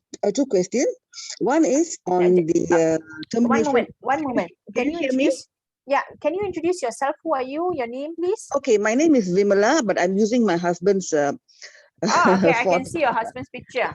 Because so my computer was down, so I have no choice how to come in. Okay, so this is on termination. If you already registered for a 3-year business registration, but you want to terminate after after 1.5 years. So how do you go about terminate? Can you terminate even though you've already paid for 3 years? Can. That is one question. And the second question is on hygiene and safety. If you see the business being done, especially for stalls, I mean, in a very, very unconducive and very dirty manner, it is actually a health hazard to the people who are going to buy. So how do you actually bring this matter up in a more positive way rather than as a complaint, so that something can be done to make sure that hygiene is there and health is not a health hazard? Okay, Ms. Vimala. Okay, to answer your first question, yes, if you have registered for 3 years, you have already made the payment of 180, I would say, because each year is, let's say, a trade name, 60 ringgit. But after probably 1 year, you say, this business is not moving, I'm not making profit, it's actually lost to this, I just want to terminate, or maybe I want to migrate, or I'm not interested in this business anymore. Yes, you fill Form C and you can just terminate. The question is, okay, I already paid for 3 years, but I only now run the business for 1 year. The 2 years, can I get refund back? No, burn. The regulator, whatever money taken from you, they are not going to return back to you. So it's considered burn. Yeah. Second question. Yeah. Second question is hygiene part, especially we have a lot of concern about restaurants. Especially I've seen so many videos, food are served with no hygiene, the way they cook the food, especially restaurants, right? And we can see, I have, I think day before yesterday, somebody actually, circulated this video about, about this particular restaurant when these people, the family actually had the food, and I think they was using the chicken that was actually cooked and served was a rotten chicken, means maybe spoiled already, basi already, rotten, and the person actually almost ate 90% of the chicken, and later along the bones of the chicken they saw nuggets. So they were the big issue, they complain, all that kind of thing. I think that's a part of safety and health. You see, every business, especially certain industry, apart from registering the business, they have to comply the BOMBA requirement. They have to comply with the safety and health requirement. That's where they get the complete certification, right? Especially if you are dealing with food. Okay. Now, what happened is here, they probably have got that certification already. Now, what is lacking is enforcement lacking. Enforcement. The authority is supposed to go and come and check whether hygiene or not. These people are not doing enough enforcement. Now, your question, how to go about addressing this rather than complaining, I think there's only one way. If you encounter of this, let's say you go to any place, you see, okay, the way they prepare the food, the way they manage it, is so they don't monitor hygiene, is so, is not, is a health disaster, and all that, you have no other avenue but complain. You have to complain to the authority. All right, so either you can complain to the DBKL, or you can complain to the Kementerian Kesihatan, because Kementerian Kesihatan also have a role to play, or you actually can complain. Another one is human resource. They also sometimes, because sometimes they have these foreign workers. How human resource? Because sometimes this restaurant all using foreign workers, right? So foreign workers, when they actually employ, they actually have to go through human resource department to get the permission. So under that, they have to observe all this condition of the workers, health, all that. And for Kementerian food industry, Kementerian Kesihatan also actually, they have to apply certain approval in terms of health and preparation of food, all that kind of thing. So normally to ease your burden, you just go and complain to the local authorities. From there, the local authorities will know how to take it, and they will channel it properly to whichever, or they will guide it to you where you go in, because different place, different local authority, different manner they will address. I know in KL vicinity, if you go and complain to DBKL, it's enough already. DBKL, or they will channel it to Kementerian Kesihatan or whatever, those people will actually go and do the inspection at that place and do the analysis. But the only thing here is you have to complain. There is no other diplomatic way. You say, okay, I see this, but I don't want to complain, I want to do it in a very diplomatic manner. It's not going to work unless you go and speak to the restaurant or the owner of the shop and say, hey, I see this kind of thing. They probably will acknowledge, but they will not do anything to improve it. Okay, enforcement authority have to come in and take enforcement action. Then only these people will change, and the one also they will change probably for temporary only. After that, after some time, when no enforcement authority come and visit, they will go back. Especially these kind of things happen when they deal a lot of foreigners. I've seen all this business which involve employment of a lot of foreigners, the way they prepare food industry, all these kind of things. They don't observe this part of safety and health aspect. Okay, thank you very much. You're welcome. Okay, now before I start this, the second part of our topic, Arina, you are there? Okay, doesn't matter. What we will do is, can we take about Yes, 10 I'm minutes? here, Miss Ravin. Okay. All right. Can we take about 10 minutes break? Just anybody Yes. wants to go and grab, or you want to go and go to the loo or whatever, and then we'll come back. Now is what time, Veda? 10:42. We can come Okay, back at 10:52. Yes, we take 10 minutes break and we come back. Okay.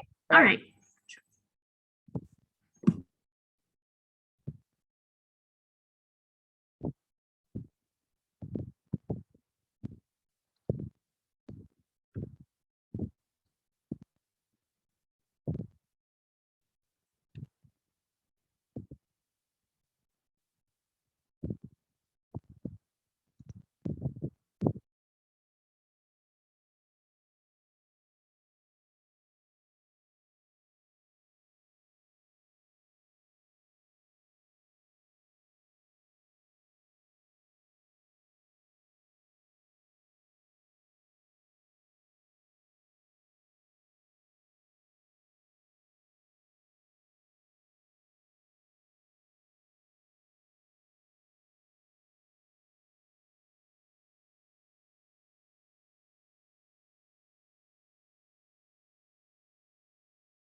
Okay, are we back?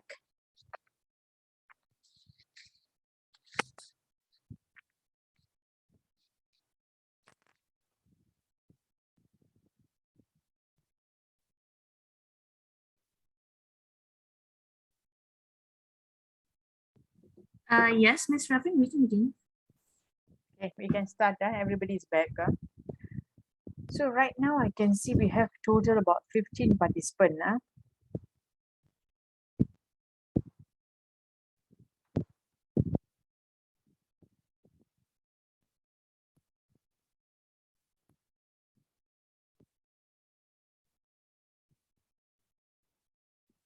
Okay, let's continue.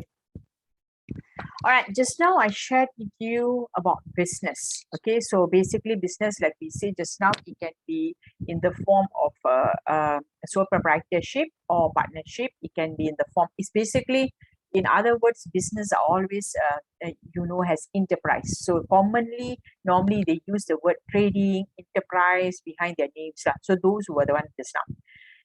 Now, very quickly, for the next, I have another 1 hour.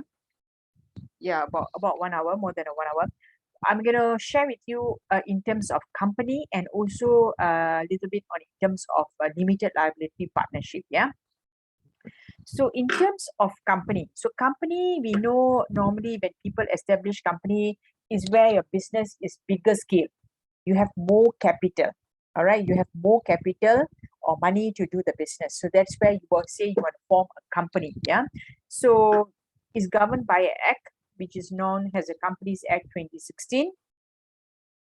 Companies actually life circle is less just like a human being when the company is incorporated, when the company is growing, doing business, making profit.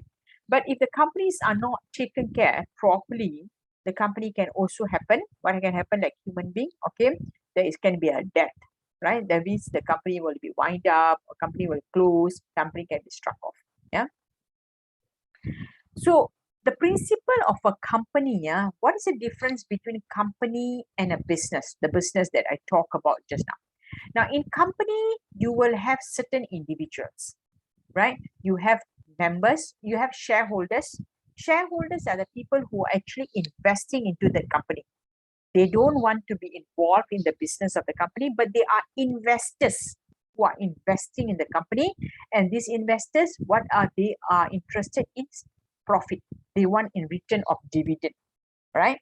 And you have people who are running the company, which are called board of directors. So you have board of directors, you have CEOs or CFOs, all these people who are running the daily business of the company. Now, the law which provides under the Companies Act, which talks about this in the form of company, they say that people who are running the business, people who are investing the business, and the company itself are three different individuals. They are not like in a business just now, in a sole proprietor or enterprise just now. The person who is running the business and the business itself is considered one. So that's why the person faces the liability of the business. But in a company, the people who invest and the company's liability are separate. They are separated. They are not all seen together. So if let's say the company owes money to some suppliers, let's say the company makes what? Okay, this is a big company. They're also selling cakes. Okay, go back to the same example. But now it's not Alice Bakery, but Alice Sendirian Berhad. Alice Sendirian Berhad, but what Alice Sendirian Berhad does is sell cakes, sell pastries and sandwiches, right? Now, Alice Sendirian Berhad buy a lot of ingredients for baking the pastries and cake from the suppliers. They buy flour, they buy sugar, they buy the butter, whatever you need to make bake cakes and pastry. Now, Alice, the business, actually the company, buy so much from the supplier but unable to pay to the supplier for the delivery of whatever things was delivered. So here the supplier is now suing the business for the payment. So here they will sue the company, right? They will not sue the owner which is the investors. The investors will be separate. But in the case of situation just now, I share with you business situation, and just example just now, Alice Bakery. Alice is alone doing the business. Alice Bakery alone, one person, or maybe it can be two people in a form of partnership. So if in the situation of sole proprietor and partnership just now, if Alice Bakery did not pay the suppliers for supplying flour, sugar, butter, or whatever, did not pay, the supplier now will bring an action directly under Alice's name or under Alice and the partner's name directly. So they will be subject to the suit directly. But in company, people who invest, they will not be subject. The company itself will be subject. So in a form of company, company is treated like a person. So company have right, liability like a person. That's a difference under this slide, which is mentioned under very old English case of Solomon, but now we have provision under the Companies Act as well, section 21. Okay, these are some type of companies that can be actually incorporated in Malaysia. Okay, the first limb you see here is company limited by shares. Yeah, so here with shares means limited by shares means this company got shares lah. All right, like you buy all the shares in the companies who are listed with Bursa. Yeah, those are public listed companies that you can see under limited by share for private companies or public companies. Private companies also got share, but they cannot offer their shares to the public to buy. Cannot. There's only within that people who invested in the company. Outsiders cannot buy shares. So outsiders want to buy share, they have to buy from public listed company, listed with Bursa lah, right? So there, example, you want to buy shares from what? Astro shares, example lah, Astro shares. I'm not promoting Astro, but I'm just giving you an example. Don't tomorrow go and buy shares from Astro and then you don't make money and you blame me. No, I'm just giving you an example. So if you want to buy shares from Astro, you get Astro, buy lah from the, you have to get proper channel of the remiser and go and buy from the trading market in Bursa. But because you can buy, why? Because Astro is listed with Bursa. It's a public listed company. Yeah. So in public company, the shareholders, people who buy shares or have investment in their shares, is unlimited. Unlimited. For private companies, the shareholders minimum 1%, but cannot be more than 50. Cannot be more than 50, yeah, for private company. So you see under the private company, there is also a link. There's a link about exempt private company and non-exempt private company. Exempt private company are companies who are declaring themselves as an exempt private company. To fall under this category, there are two conditions. One, their members, the shareholders, their shareholders cannot be more than 20 people, and their shareholders must be all individual. Another company cannot own shares in them. Why I'm saying this, sometimes you will see in one company, their shareholder is another company, where it becomes like subsidiary, if you are familiar with the term. So they have subsidiaries, right? So another company will have shares in that company. But to enjoy this exempt private company status, their shareholders, the people who invest in that company, must be all individual. Now, what is the difference between a normal, a non-exempt private company and exempt private company? You see, in Malaysia, under the Companies Act 2016 or even the act before, every company incorporated must do few things. One of the things they must do is every year they have to file their financial account. They have to audit it or not audited, that depends, but they have to submit their accounts, financial statement with the regulator. Second is they have to submit their annual return with the regulator. These are two mandatory things they have to do it, right? So must do it, they don't do it, they will pay compound. But for exempt private companies, if the companies declare themselves exempt private company, these companies no need to lodge, no need to submit their financial statement with the regulator. So normally in Malaysia, these exempt private companies are basically family-owned companies, family business. The father, the mother, the children, the auntie, uncles, they are all the investors. They are the shareholders in the company. So what is their accounts? What is their financial status of the company? They don't want to let people know. They don't want people to know. Because why? The moment you lodge, the moment you submit that financial statement with the regulator, that document will become a public document. So public document means that anybody can go to the to SSM's office and do a search on this company, and they want to buy this company A's accounts. They want to buy Alice Sendirian Berhad's account. Can. It's a public document. Anybody can go and do a search and buy that information. That means the accounts is for public view. Everybody can see Alice Sendirian Berhad, or this year making money or not, profit or not, how much profit, how much this, what is the liability, they have taken loan from the bank, okay, there are charges, there are this. Everybody can see every detail. So sometimes some family business, they don't want this information to become public because only their family members are involved in that business. So they choose their status as exempt private company, and they don't want to submit their accounts with the regulator. Okay.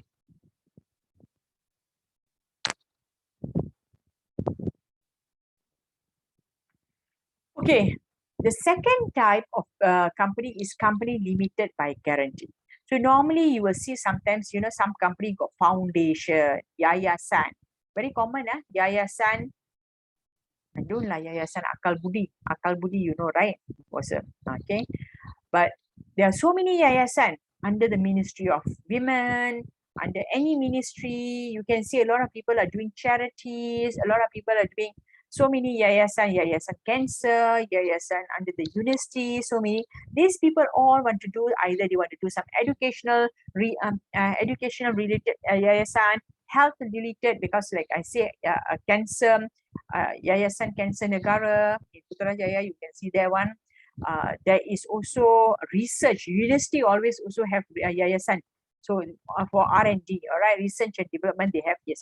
So these people sometimes they get fund, they get grants, or sometimes you can see individually formed foundations.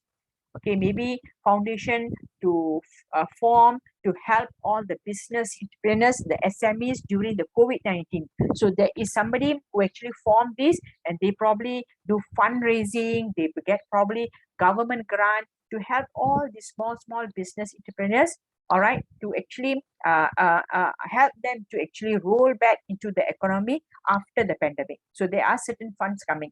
So they can actually form a company to manage the funds, for the jurisdiction of the fund to run some activities, but they have to form in the form of company limited by guarantee.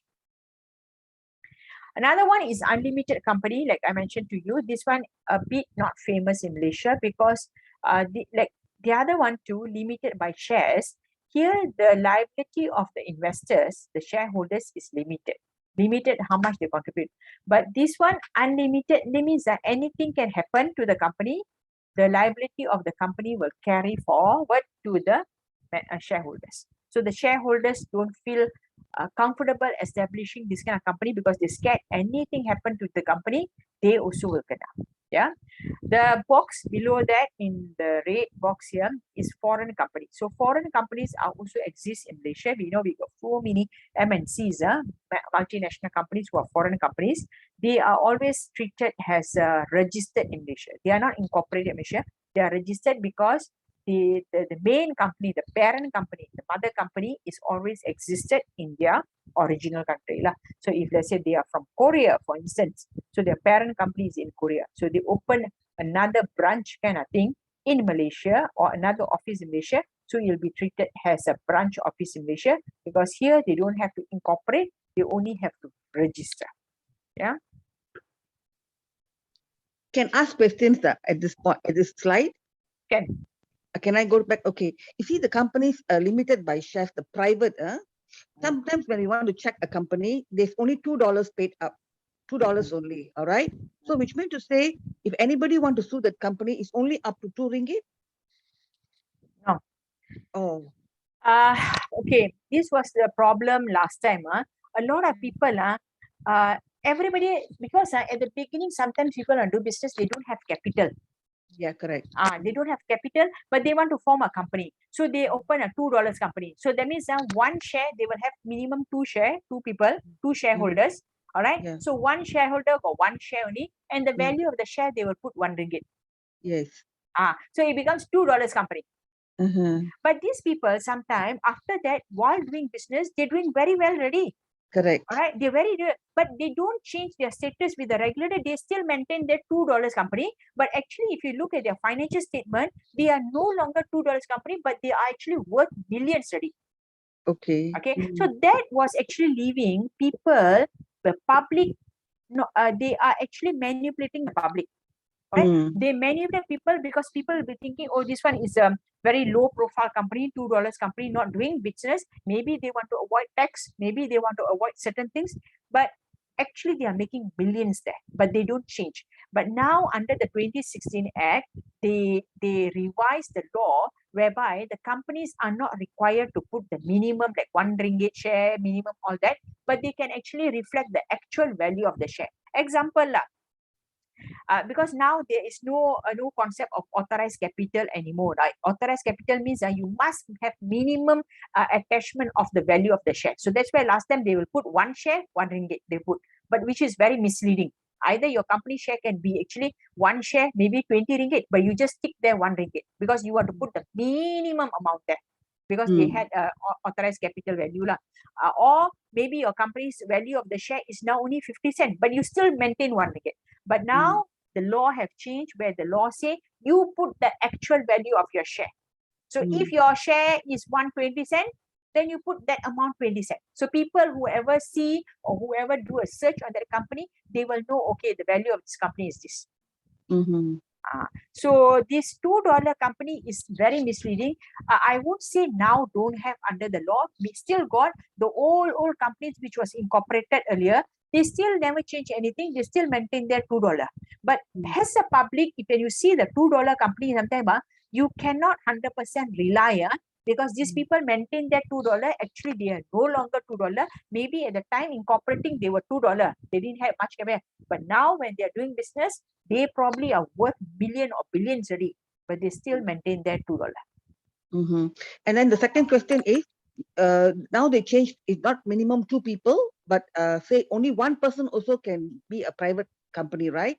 So if the existing company has got 2 people, but they want, because of age, they want to transfer to only another one more person and maintain as one person. Is it possible for private? Okay. So private company, now the law changed that you can have one director, one shareholder. You can have this, right? So last time, if let's say under the 1965, Companies Act 1965, before 31st January 2017, before that, if you incorporate a company, the law say must have 2 directors minimum, 2 shareholders minimum. Now, if you have incorporated a company under the old law, but now you want to change, like you say, old age, and then you want to transfer everything to one person, can provided because since you were incorporated under the old law, you must have a constitution. Old law say constitution, the company's article and memorandum of association was a mandatory document at that point of time. Under the new law is optional already. You want to have it, you adopt it. You don't want to have it, you don't adopt it. But the old law was there. So in your constitution under the old law, already stated there minimum 2 directors, minimum 2 shareholders. Already stated. All right. You have to change that document in order to reduce the number to 1. You cannot, in your document, you mentioned that, but in actual reality, you reduce 1. Cannot. You must do everything according to your document. So 2 things you can do. If you want to still maintain that document, your constitution, your M&A, and your memorandum and article, you still want to maintain, you amend that part. Amend. Okay? Amend. Okay. You amend, not suka-suka amend. You have to pass a special resolution. The shareholders must pass a resolution to amend, all that kind of thing lah. But if you are family business, very easy to amend lah. Once you amend already, then you have to file the amended version with the regulator. You have to stamp it, all that. You have another thing is you abolish the constitution. You say, my family business, I don't need a constitution. Last time the law mandate me to have a constitution. Last time I have no option. But now it's my family business. I don't have to see the rules, how to run a company. It's my company, right? I want to just abolish the constitution. I don't want to amend. I want to abolish. You can do, but again, you have to pass a special resolution. But when you abolish, then you don't have to actually update with register. You avoid paying stamp duty. You avoid paying registration with SSM. Oh, okay. So you save little bit money there. Okay, thank you. Because once you throw away, that means the requirement of 2 director, minimum 2 shareholder, not applicable anymore because the document is gone already. Okay. Okay. Thank you. Any more question on this before we move forward to the subsequent slides? Anybody want to ask? No? Okay. Now, very quickly, I'm going to show you a little bit of difference between company and the business, the one I talked to you. So just now I mentioned company, there is a separation between the members, the shareholders and the company. They are treated as 2 different people. But in terms of business, the sole proprietor, they are treated one. Like I told you just now, if supplier sue, that means supplier will sue the sole proprietor. So that's why sometimes we see a lot of business people go bankrupt. Why they go bankrupt? Because they probably have a business under sole proprietorship or partnership. Okay, when the business got problem, they cannot pay, they cannot spread, the suppliers sue them. The suppliers sue them not under their business name, but under their personal name. Because under business is a personal liability already. So when they cannot pay their supplier will actually declare, go to court and get a court order for bankruptcy against them. So that's why sometimes you see a lot of people get bankrupt.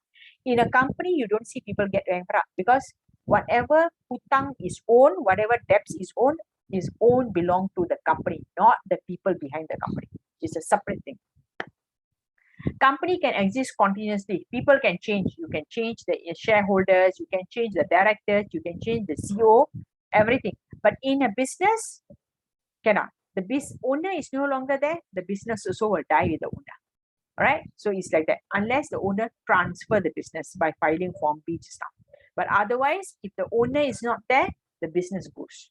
All right, in terms of company, the thing is can be transferable. So let's say that they want to transfer the shareholding in the company, they can transfer through the shares. So sometimes sometimes family members, they transfer their shares to their children, because the children take over the business. So they transfer the shares. By transferring the shares, you are transferring your ownership in the share, that particular company. But in business, through the change of owners, just now I mentioned to you, Form B. So you can change the business ownership through the change of the name of the owner. In a company, asset, whatever, company got asset, company got money, cash in the bank, all right, they got buildings, they got lands, they got vehicles, they got big trucks, lorries, because logistic business, or whatever vehicle, they got vans, they got whatever transport business, whatever belongs to their asset is owned by the company, belongs to the company. So the shareholders cannot sell and use the money for themselves, cannot, because that belongs to the company, right? Directors cannot sell, but in business can. So in business, if the business floor buy the food truck, okay, the food truck, I go back to the example food truck. The food truck player will buy the food truck, the truck itself under his name for the business, but is under his name, is his property. So tomorrow he can sell, he can do whatever easily because it's under his name, not under his business, right? So that is how it's treated. In terms of tax, company pay corporate tax, which is much higher, right? It's 23% higher. But business pay individual tax, which is lower tax lah, because they file with the BE form. You know, when you file BE form, they will ask you a question with perniagaan, with business, or without business. So if you are filing income tax form individual with business, then you have to file BE form with business. But it's still that means your business are being taxed as an income, but the percentage of the deduction is lower than a company. In terms of how you close a business in a company, Either you wind up the company or you struck off the company. But in a business, it's deregistration. Just now we say Form C, right? You fill Form C and submit to the regulator. Automatically, your business is not registered, deregistered. Okay, in this slide, what is the difference between the shareholder and the director for company and the director for business? Is it that they are also liable? Because I see that company have the shareholder and the director the same people, or the directors are different people and the shareholder are different people. But in the business, they also call them as business owners and directors. So what is the liability in that sense? Okay, actually, under business, there is no directors. There is no term director in a business. Under the law, business is business owners. There is no director. The word director is only used in respect of company. Yeah. So in company, you have directors, you have shareholders, and you have your management team, which is your CEO and all that. All right. So rightly said just now, Madam Virmala, you have rightly said just now that sometimes you see the business in a company, the director and the shareholder same people. Possible. Normally happens in a family business. Family business, the people are same people. I want to open a business. I want to, like just now, Alice Senebrahat. So it's me. I'm the director. I want to open a private company to do this bakery business or selling bread, whatever. It's me. I'm the person who invests in that business. I'm the shareholder. I'm the one who running the business. I'm the director. Same person. Possible. No problem. The law never say cannot. Can. Possible. But in a business, if I'm a Alice Bakery, I am the owner. I'm not director. The word director is only used in a company. In Alice Bakery, I am the business owner. Okay? Being a business owner, I run the business and I also invest, but I probably are sole proprietor. I'm referred under the law as a sole proprietor. Okay, Puan Vimala, are you clear? Yes, I'm clear. But sometimes because they want the word director, they change the business to company. So that it can be done also. Is it the same name can be changed to company? Is it? Can. Under the old act cannot. The old act cannot. Under the new act 2016, from the sole proprietor, you can upgrade into a Sendirian Berhad. Can. The law allow. I see. Okay. So let's say just now I give it again the same example, Alice. It was Alice Bakery. It was a sole proprietor. But now Alice Bakery got so much of projects, so much of capital. She wants to a bigger business, right? Now she will convert her sole proprietorship into Sendirian Berhad. Can. The law allows. So now what she have to do is she have to take the name, so Alice convert into this. That means she have to register as a private company. She have to go to the registration, but the law allows. Okay. Thank you. All right. Okay. I got another. We go a bit quickly. Yeah. So in a company also, same thing. You have to do name search. Yeah. So you do name search and the regulator let you know whether you can use the name or not. Again, doing name search is always free. So once the regulator say your name, the name you can use, then you have to decide whether you want to incorporate the company or not. But sometimes some people, once the regulator say, okay, the name can use, but they undecided whether to incorporate company or not. Because incorporation of company, the fees is 1,000. 1,000. If let's say it's limited by shares, whether public or private, is 1,000. If let's say it's a company limited by guarantee, the charitable is 3,000. So sometimes when they get the regulators approval that you can use the name, but they still don't know. They have not decided whether to incorporate. But you want to reserve the name.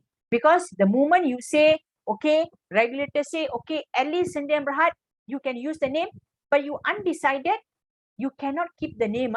Tomorrow, within the 24 hours or tomorrow, anytime, somebody comes and say they want to incorporate at least Sendirian Berhad, the regulator say, okay, can. They will release the name. They will not book the name for you. But if you want to reserve the name, okay, you say, okay, At least Sdn Bhd, I want to use the name. The regulator say okay, but not yet. I'm still waiting approval from the Ministry of Finance, example, because Ministry of Finance say I can get some subsidy, I can get some grant to run the business. All right, maybe lah, like that example. So, but I have not received the approval letter from Ministry of Finance. I'm still waiting. Now, but you don't want to let go the name Alice Sdn Bhd because you scared if you let go, somebody tomorrow will come and take the name. And this name is very special to you, very unique name because something like you got some sentiment with that name. You want to reserve, can. The law say you can reserve. Maximum you can reserve is 120 days. Okay. And 30 days, every each 30 days, 50 ringgit you have to pay lah, to the regulator. Maximum you can reserve is 120 days. After 120 days, you still cannot decide you want to incorporate or not, you have to let go. So I mentioned to you just now, incorporation fees, normal private public company is 1,000, standard. Last time was different, based on your capital, right? Now is base standard. No matter you are a $2 company or you got so much of capital, you still pay 1,000. Once you incorporate company already, you will get also here certificate. Just like just now business also you get certificate. Here the certificate you get for free. You don't get certificate actually, you get a notice of registration. Which one? They will give you the link. You open the link, you can print it yourself. It's just like a normal printed paper. But if you want a proper certificate like SSM's logo got, like a proper certificate. Last time under the old act, the regulator will give you the certificate. It's like a different quality of paper, got logo, got signature of the registrar, all that kind of thing, right? So last time they will give you free, but the incorporation fees will change lah, because based on your capital. The higher capital you got, your incorporation fees will become higher. All right, it's like that lah. But now everybody is treated same 1,000. Because of that, they don't give you certificate of incorporation, they just give you notice of registration. But sometimes you need the certificate because some authorities, when you're dealing with, let's say, MOF, you're dealing with certain authorities, you're dealing with land office, they still want company's certificate of incorporation. They don't want to accept the notice of registration, right? So for that, if let's say you have to purchase, you have to buy, the price is 20 ringgit. You can still buy, but it's 20 ringgit. Okay, this is the memorandum of article and association, which one I was talking to Puan Vimala just now. If you have this document, then you have to change that. So this one was mandatory last time. Every company must have this. But under the new law, they say it's optional. You want to have it, you have it, you do want. Basically, this memorandum of association and article of association is a memorandum basically talks about what is the objective of establishing that company. What is the objective of incorporating the company? So, example, the objective of incorporating Alice Sdn Bhd is, okay, Alice Sdn Bhd is allowed to sell cakes, bakeries, sell product, anything related to this, all this. So, you will put all this in the memorandum. Memorandum is the objective of the company. What is the company's activity? So that will be reflected in the memorandum. That means the company cannot do anything beyond what is stated here. You cannot do anything.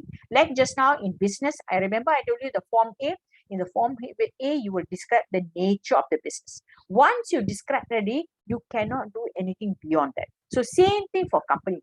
Anything you mention here, you cannot do beyond that. And after that, it will be signed lah. Okay, this it will be signed lah by the directors of the company and the company secretary. All these people are signed. Then you have another document you call article of association of the company. All right. So the article association of company is a document which tells the company how to run the company. Okay, now you got board of directors, you must have board of directors meeting. You got members, you got shareholders, you have to have shareholders meeting. How to call the meeting, how many days notice must be given, how minutes. One thing about company, every changes in the company must be informed to the regulator. You appoint a new director, you must inform the regulator. You terminated somebody, you must inform the regulator. Any changes, you must inform the regulator. So this article of association deals a lot of things with the administrative part of the company. So basically, it's the company's policy, lah, right? So this one, you have to follow what is stated here. You cannot do something beyond this. Under the new act, actually, these two documents are not called anymore article of association or memorandum of association. It's not. They are all called now as company's constitution under the new act. So the term article of association has been replaced by constitution.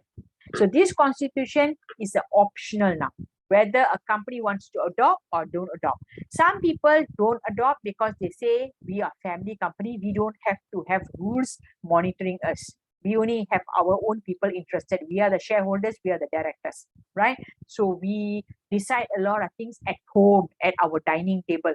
We don't have to decide in a proper meeting, call a general meeting. We don't have to do all that. We don't have to be so formal, right? Because to come out with this document, you have to engage a company secretary to draft it, lah. So there is a charges involved.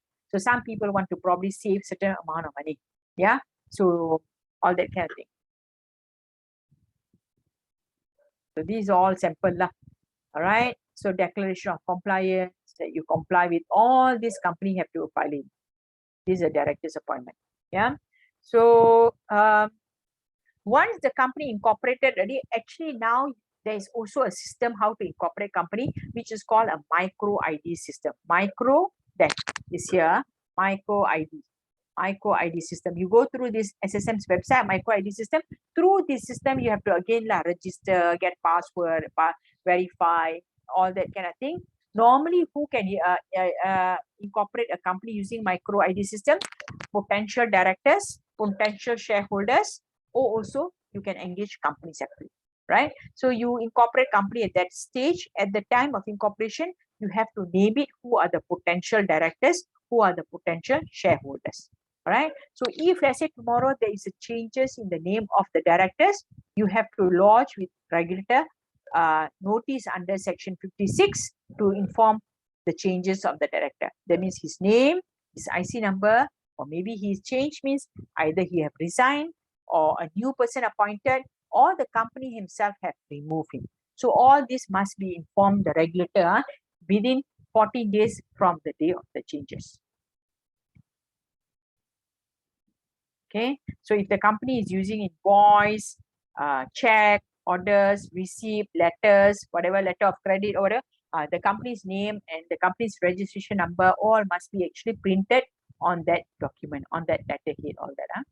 So as I mentioned earlier, in company, you have board of directors and you also have shareholders. The board of directors are the people who run the business of the company daily. These people, shareholders, are people who are actually investors. They invest their money, and what these people want out of the company is profit. So they are being paid in the form of dividend. Yeah. So these people, they run the business. These people, board of directors, are appointed by the shareholders. The shareholders are the one appoint them to run the business of company and make profit as much as possible in order to pay them back dividend. And these people are paid salary. Yeah, they are paid salary.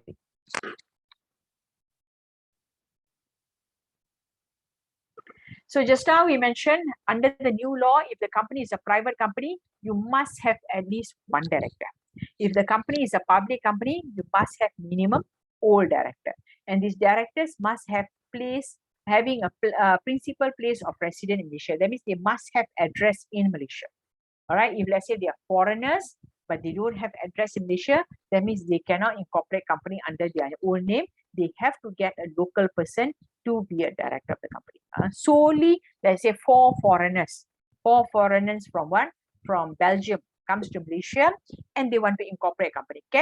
Can provided they got address in Malaysia, place of residence in Malaysia. They have address in Malaysia. If all 4 got no address in Malaysia, then they cannot incorporate a company by their forename. They have to get some local people to be their directors as well. Companies must have company secretaries, because the company secretaries is the one who going to do all the lodgement and file annual return, file the accounts, file any changes in the companies, Because when you form a company, ongoing, there are so many changes happen. Every time changes happen. So every changes must notify the regulator, must notify. So normally here you get company secretary to do all this job. Yeah. So that's why you have company secretary. The law say under the new act, once the company incorporated already, within the 30 days, the board of directors must appoint a company secretary. Must. If you don't appoint, it becomes offense. If your company secretary resign, you must appoint the board of directors of the company, must appoint a new company secretary within 30 days from the resignation of the old company secretary. If not, the company action can be taken against the board of directors and against the company compound. So if the board of directors is only one person, because the ownership is now one, so he or she will have to appoint the company secretary, is it? Yes. Yes. Okay. Because under the Companies Act, the duty to appoint a company secretary is on the board of on the director. The director's responsibility. If the company failed to appoint a company secretary, action will be taken against the director. Okay, auditor is another person. That depends whether your company's account must be audited or not. If your company's account must be audited, then the company must actually appoint an auditor.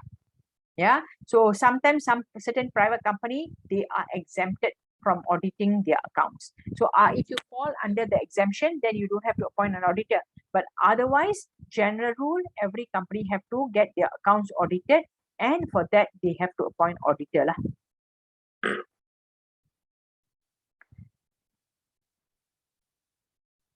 These are some of the meetings that a company carries on. So meeting of the members. Members here, members also mean shareholders. Okay, the word is same, shareholders. Now, what is the difference is sometimes some people who are shareholders, but they are not members. Members are the people whose name appears in the register of members. So these people who attend the AGM, annual general meeting of the company, or even extra general meeting of the company, or if the company is a public company, they have to do statutory meeting of the company. So this is where they discuss a lot of things. Apart from that, the daily business, how the operation part of the business, all that are actually being managed by the board of directors. So the board of directors, for that reason, they also have board of directors meeting. Yeah. So all the meeting, the board of directors must attend, must minute, must contribute, must speak, all that kind of things happens. So if, let's say, Puan Vimala, in your situation, you only got one director in the company, that director will be the board of director. So does he himself sit down and have to have a meeting? In that kind of situation, he can pass a lot of resolutions, written resolutions. Okay, with the company secretary. So in this kind of situation where one director, you want to have a proper meeting and pass a resolution, sometimes certain things not practical, you can actually minute it. You can tell your company secretary to minute, that is enough. You don't have to come up with a proper minutes of the meeting or board resolution. No need. You don't get complicated, because sometimes it's one person, it's a family business, everything can be minuted. So it's at least minuted is for the purpose of you have evidence. Okay. Okay, how to close a company? This is some ways of, you don't want to do business anymore, you can wind up the company. That means the company's shareholder voluntarily agree to wind up the company. All right, so there's a process you have to go through, pass a resolution, members for resolution. The company must be solvent. Solvent means at that point of time, the company is not in debts with anybody. No hutang heads on. Then you can go for voluntary. If your company got hutang, you cannot go for voluntary winding up. Yeah, either the court winding up. So court winding up is where somebody filed a petition of winding up against the company. Contoh example is, let's say the company got suppliers. So many suppliers supply raw material to the company, but the company could not pay the suppliers for all the supply. Now the supplier filed a winding up suit against the company. They want to wind up the company, then whatever the company's asset got, sell it off and get their payment back. Yeah, so that is compulsory winding up. Or the company themselves sometimes got companies. Sometimes there are some companies incorporated, but they're dormant only. Dormant. They're not doing business over the years since incorporated. since year 2010, example lah, 2000 incorporated, until today the company dormant. No business activity, no business, now income, nothing, no profit, nothing. So this kind of company, is it worth keeping this kind of company? Not worth, because even you're dormant also, the law still say you must file your account, you must file your inheritance. So what kind of account you file? Zero kind of account, no profit, no transaction, but you still have to inform and file, and still engage a company secretary to file it, still engage auditor to look it, or whatever, whoever. You still incurring money, but the company is not doing business. Who is taking out the money? The board of director not taking out money, the members not taking out money. So how it becomes a burden? So in that kind of situation, maybe you want to struck off the company. That means you want to close the company. You can make an application to struck off the company to the registrar. So in this case, in situation of striking off of a company, it can happen in two ways.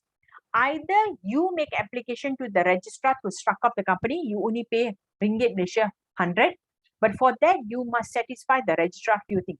First, your company got no liability, no hutang whatsoever with anybody. Your company is zero, no, not operating. That means zero transaction. Third is your company got no asset. You cannot say, oh, my company is dormant for the last 10 years, but we got one huge building, we own one big building in Ampang area, example. Cannot. Then you cannot go for striking off. Striking off, you can only apply to the regulator if the company is zero, nothing. Because once you strike off means the impact of striking off means you are taking out the name of the company from the register of the company. The company do not exist anymore. So if company don't exist, what happened to the asset? So that kind of situation, you cannot apply for striking off. You must do something about the asset. You must dispose, you must do something to leave the company empty.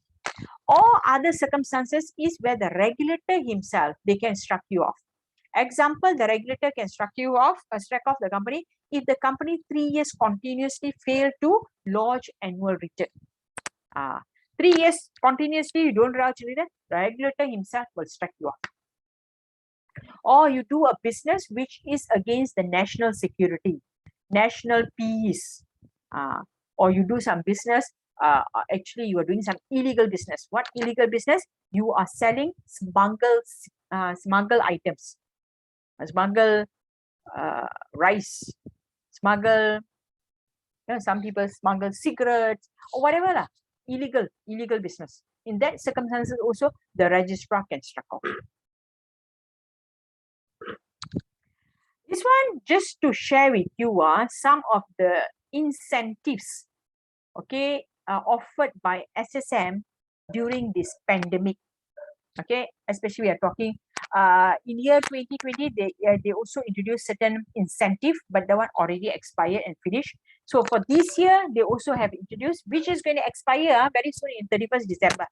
So you can see here some of it. One is this program, SPP, Scheme Pendaftaran Perniagaan Prihatin. This one is for the category of B40 people. So B40 people, they want to register business, the enterprise or whatever just I mentioned. You remember, have to pay the 30 ringgit, 40 ringgit, and to buy the CGL 10 ringgit, no need to pay, free of charge. But this one, until B40 and also students, IPT students means higher education, students who are studying in universities, colleges, all, they also can register under this program Perniagaan Prihatin, SPP, where they don't have to pay the renewal and registration fees. Free, The other one is the OKU one. Okay, OKU also can register business without paying all these fees. Alright.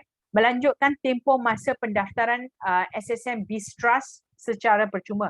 So this one is where people who subscribe to SSM Biz Trust. Remember, I tell you, mention Biz Trust is where a platform you can do a lot of search. You can go again. You want to do a search about company. You want to do search about business. You want to do some search about LLP. So you can use this Biz Trust platform, and also you want to get recognition of your business. A lot of enterprise online business, they subscribe to Biz Trust. They subscribe. That means in their because this online flirts are probably using the platform of Facebook or Instagram or whatever, so they can put their SSM logo there. That means they are registered with the BizTrust, and that will give the public, their whoever buying their product, confident that this online business is actually registered with SSM. So there is certain payment involved. But now they are saying percuma. This is until 31st December 2020. That means you can subscribe to this SSM BizTrust, especially this is very much catered for online business, but you don't have to pay anything. So this is one of the incentive they are giving, because during the pandemic, a lot of people were laid down. That means people lost job. So they wanted to encourage people to take up all this business, self-business, online business, and they want people to have this recognition of SSM. These people are this business are properly registered with SSM. They allow to use the BizTrust logo, FOC, free of charge. Compound, for late compound, all that, okay, pengecualian compound ke atas kelewatan pembaruan. That means during the pandemic whole year, if you could not go and renew your business registration, you could not because of certain things. You don't have EasyBiz, you cannot go to the SSM office because MCO, you cannot travel, all that kind of thing. And because of that delay, there is a compound for late renewal. So that compound can be waived. They will waive, kecuali kan, but this one is only until 31st December this year. So in terms of companies also, there's if let's say compound issue, you can ask for reduction of 90% compound if you want to make an application to struck off the company. So during this pandemic or whatever, this one also until 31st, it was until 30th June, but now they extended until 31st December. So anybody who already company got compound, but actually you don't want to keep the compound, you want to close the company, you want to struck up the company. But when you want to struck up the company, you cannot do it. You go to SSM say, oh, cannot, got compound. You settle the compound first, then only you can struck off. The normally is like that. When you want to struck off, one thing you have to remember, no existing compound, no pending compound. So got compound, they will tell you to go and settle the compound. But now, until 31st December, they are giving discount. So you can get 90% discount on the compound, provided your intention is to struck off the company. Yeah. So another one is the amount of indebtedness for companies. If they owe money to anybody, the value of 10,000, that will give the right to that person to actually wind up the company. Okay, that means your supplier. But now, because of the pandemic, they have an increased amount effective 1st April 2021. Until when, we don't know, because it's like forever until the regulator revoke. Now they increase the 10,000 to 50,000. So only after 50,000 above, then only the supplier can file for winding up against the company. They cannot. Based on 10,000, they cannot, because during this pandemic, a lot of companies' business went down. So 10,000, that if 10,000 can means, then a lot of suppliers, creditors, everybody based on 10,000 will close, wind up a lot of companies. So they increase the amount. And many more, all this extension of time to lodge accounts, all for companies. Okay. Now, for your number 2, the OKU one, just now your slide, the OKU one. If the you said the OKU can actually register, and registration is free and renewal is free. But after that, have continue the business, they have to pay, right? The renewal is one time lah, one time. Only one time. You see, okay, in terms of wait, this one actually they have wait 1 second, because this one they have fund, they have allocation of fund. You see, they are in a way like providing a subsidy, this one. So as long the fund is there, they can do it. There is no time frame. Okay, you're going to expire 31st December. As long the allocation fund is there, the OKUs and all these B40 and the students hire, they can use that benefit. Oh, I see. So make the example, I give you SSM say, okay, they launch this 1 million fund for this. So anybody can use within the 1 million. So once the 1 million is finishing, then anybody go there and say, oh no, this allocation finished already. So that's why it's no But it's only time meant for registration and for renewals only. Yes. they get free. Free. Okay, but this is for what? Business owners or is it for company? No, business. This Business. only for business. Business, I see. Yes. Okay. And for OKU, one business, one person, because there was abuse, there were people Oh. using, there are abuse. Everything you give, there will be abuse. So there I was see. people get using OKU's card, but Mm. multiple business or relative, all relative was using the OKU's card and multiple business they are actually incorporating under the OKU's name and not paying. So they discover, the regulator discover this. Now they say one OKU card, one business only you can do this. Okay. Because there was abuse. Mm-hmm. Okay. OKU means I must have the card lah. Then only because they will ask the produce all the card. And even student, Okay. even student, you have to bring your university card, whatever lah, college or whatever, as long you are doing higher studies, and you have to bring your student card, and you have to inform them what studies you're doing. Because students are one thing, they're encouraging a lot of students to do business. Actually, in a lot of local universities or college, most of the students are already doing business. They are studying and they are business people part-time. They're already doing within their university printing business lah, binding business lah, stationery business lah. So they are not getting, the university are not getting outsiders to do the printing business. The student themselves are doing that business.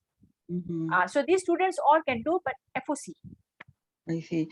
It is a scenario where the OKU is part of a company, part of a shareholder or director, $1 share lah, because they use the OKU to come into the company. But he wants to start his own business. So can he use the number 2 to start his own business, but he's still a director in the other company? Is it okay? Can. Because, yes, can. Because there he is a director in the company.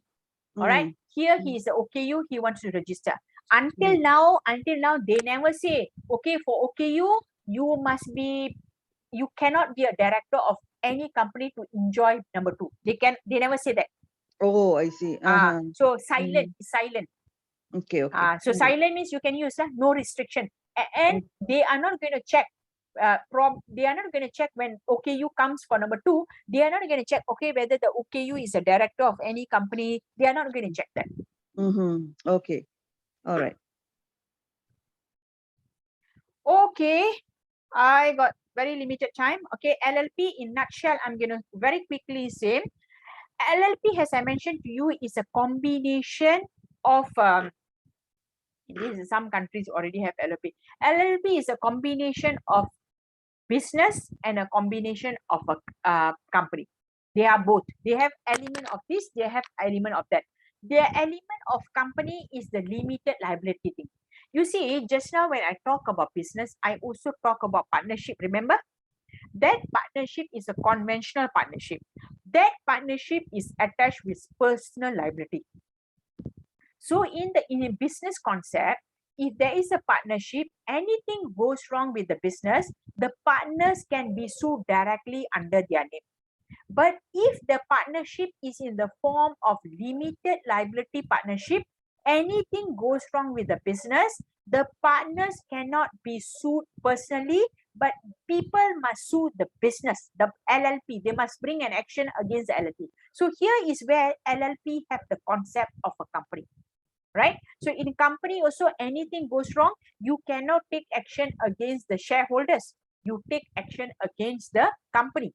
So in LLP, same concept. Even though it's a partnership, but they enjoy same concept.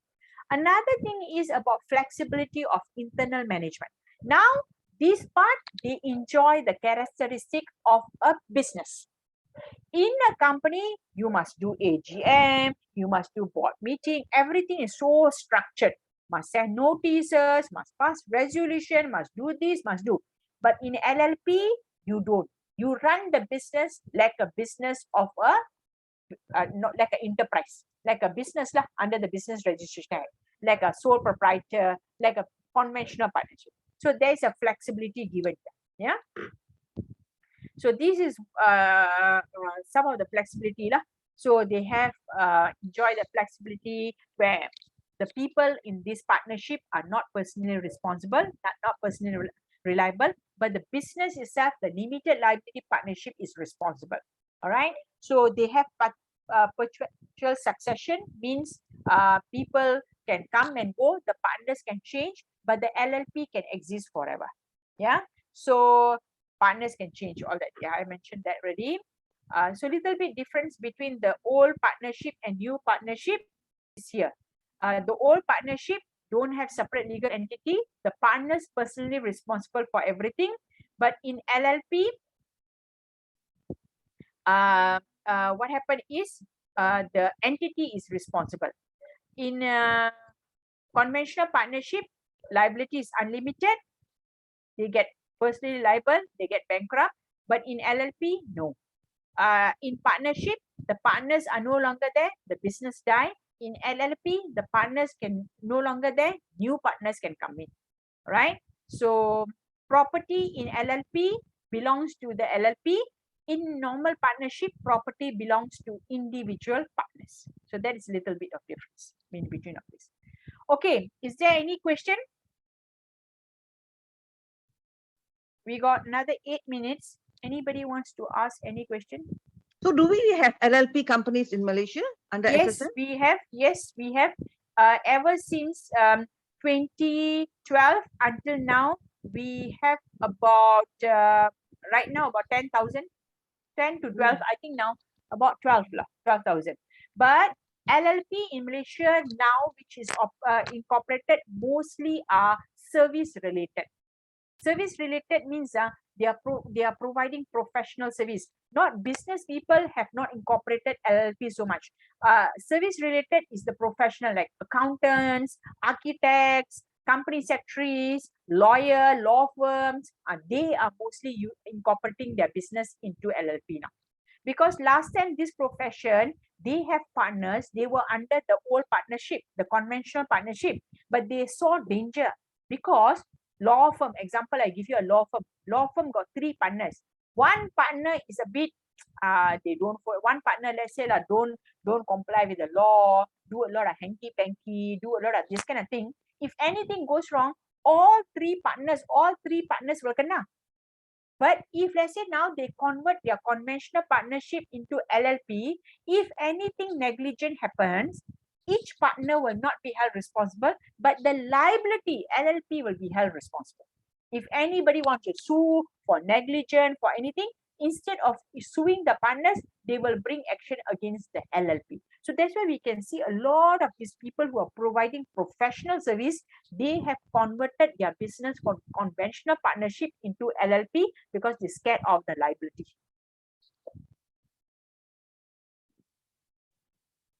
Okay. Any more question?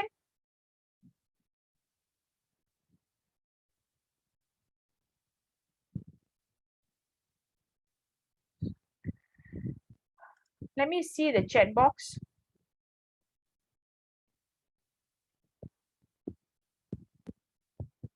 Could you share social enterprise?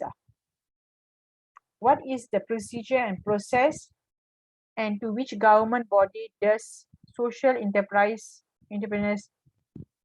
Okay, who is this? HP. Can I know whose question is this? Can you unmute and speak?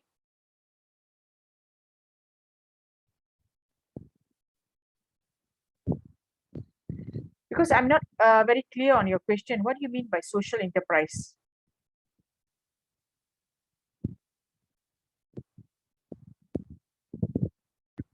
Primal. Sorry, my okay, problem.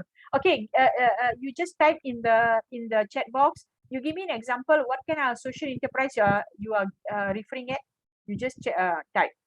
Okay, Primala, meantime, I answered this question. And looks like better to have LLB than partnership or sole proprietor. Limit, not LLB, LLP. P, yeah. Primala is P, partnership. Yes, correct. Because in terms of liability,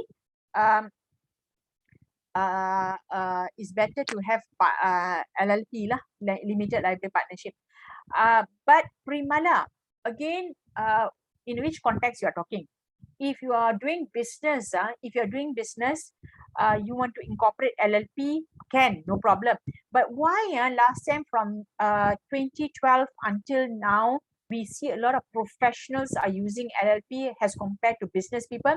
Because at the beginning, they had problem with the banks. Banks didn't want to recognize LLP. At the beginning, when first was introduced in 2012, bank didn't want to recognize this entity. So when all these business people want to get some kind of bank loan, bank facility, they go with the LLP, bank was not recognizing them. So they had problem, they cannot get bank facility that point of time. Now different already, now bank recognized lah. So that's why you can see from the beginning, a lot of professionals use LLP, not so much business people.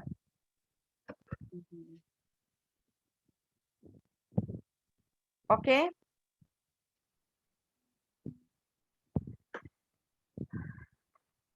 Oh, okay.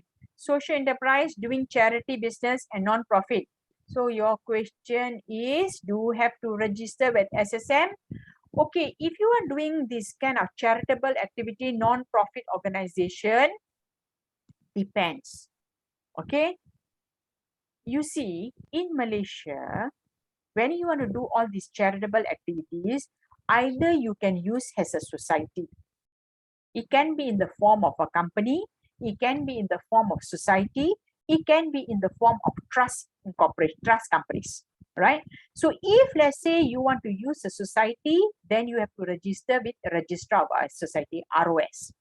If you want to use as a company, then you have to register with SSM as a company, not business, as a company, company limited by guarantee. Just now I show you, right? Company limited by guarantee. If you want to use as a trust company, then you have to register with the BAYU, they call it, okay?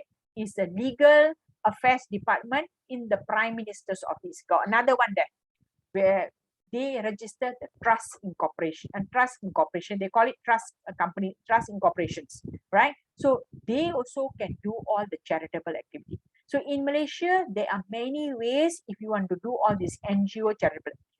Up to you. You want to use a company, you want to use a society, or you want to use a trust incorporation.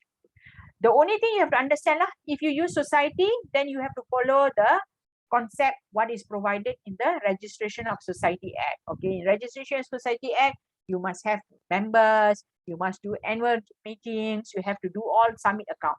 If you want to have a company, then you have to appoint a board of trustees, board of directors, then you have to appoint members, then you have to do AGMs, then you have to do accounts, you have to do file audit, annual statements, you have to submit that, all that process.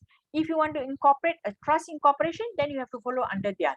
So depends. You have to register one thing. You have to register. Otherwise, it will become illegal activity. Not register means. And you cannot enjoy tax exemption also. You're doing fundraising, all that kind of thing. Your donor, people who are donating, they also cannot enjoy tax exemption. You also cannot enjoy. The organization itself cannot enjoy tax exemption if not registered.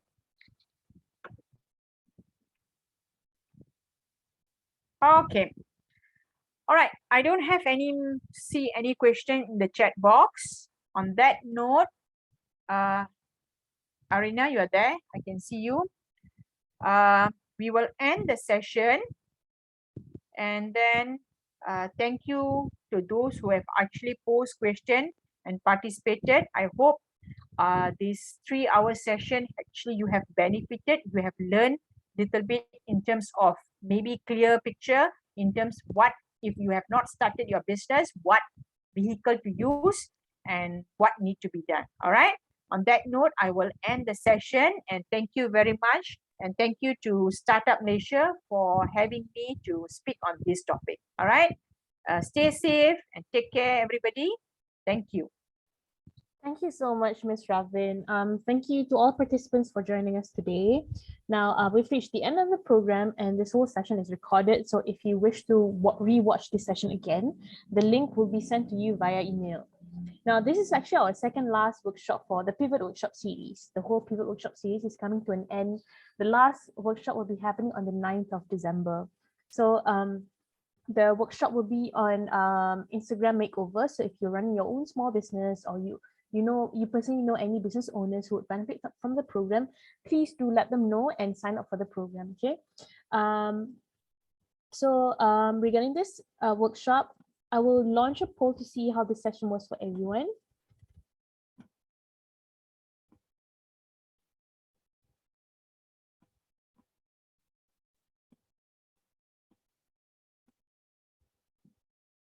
Okay, would really appreciate it if you could submit your poll.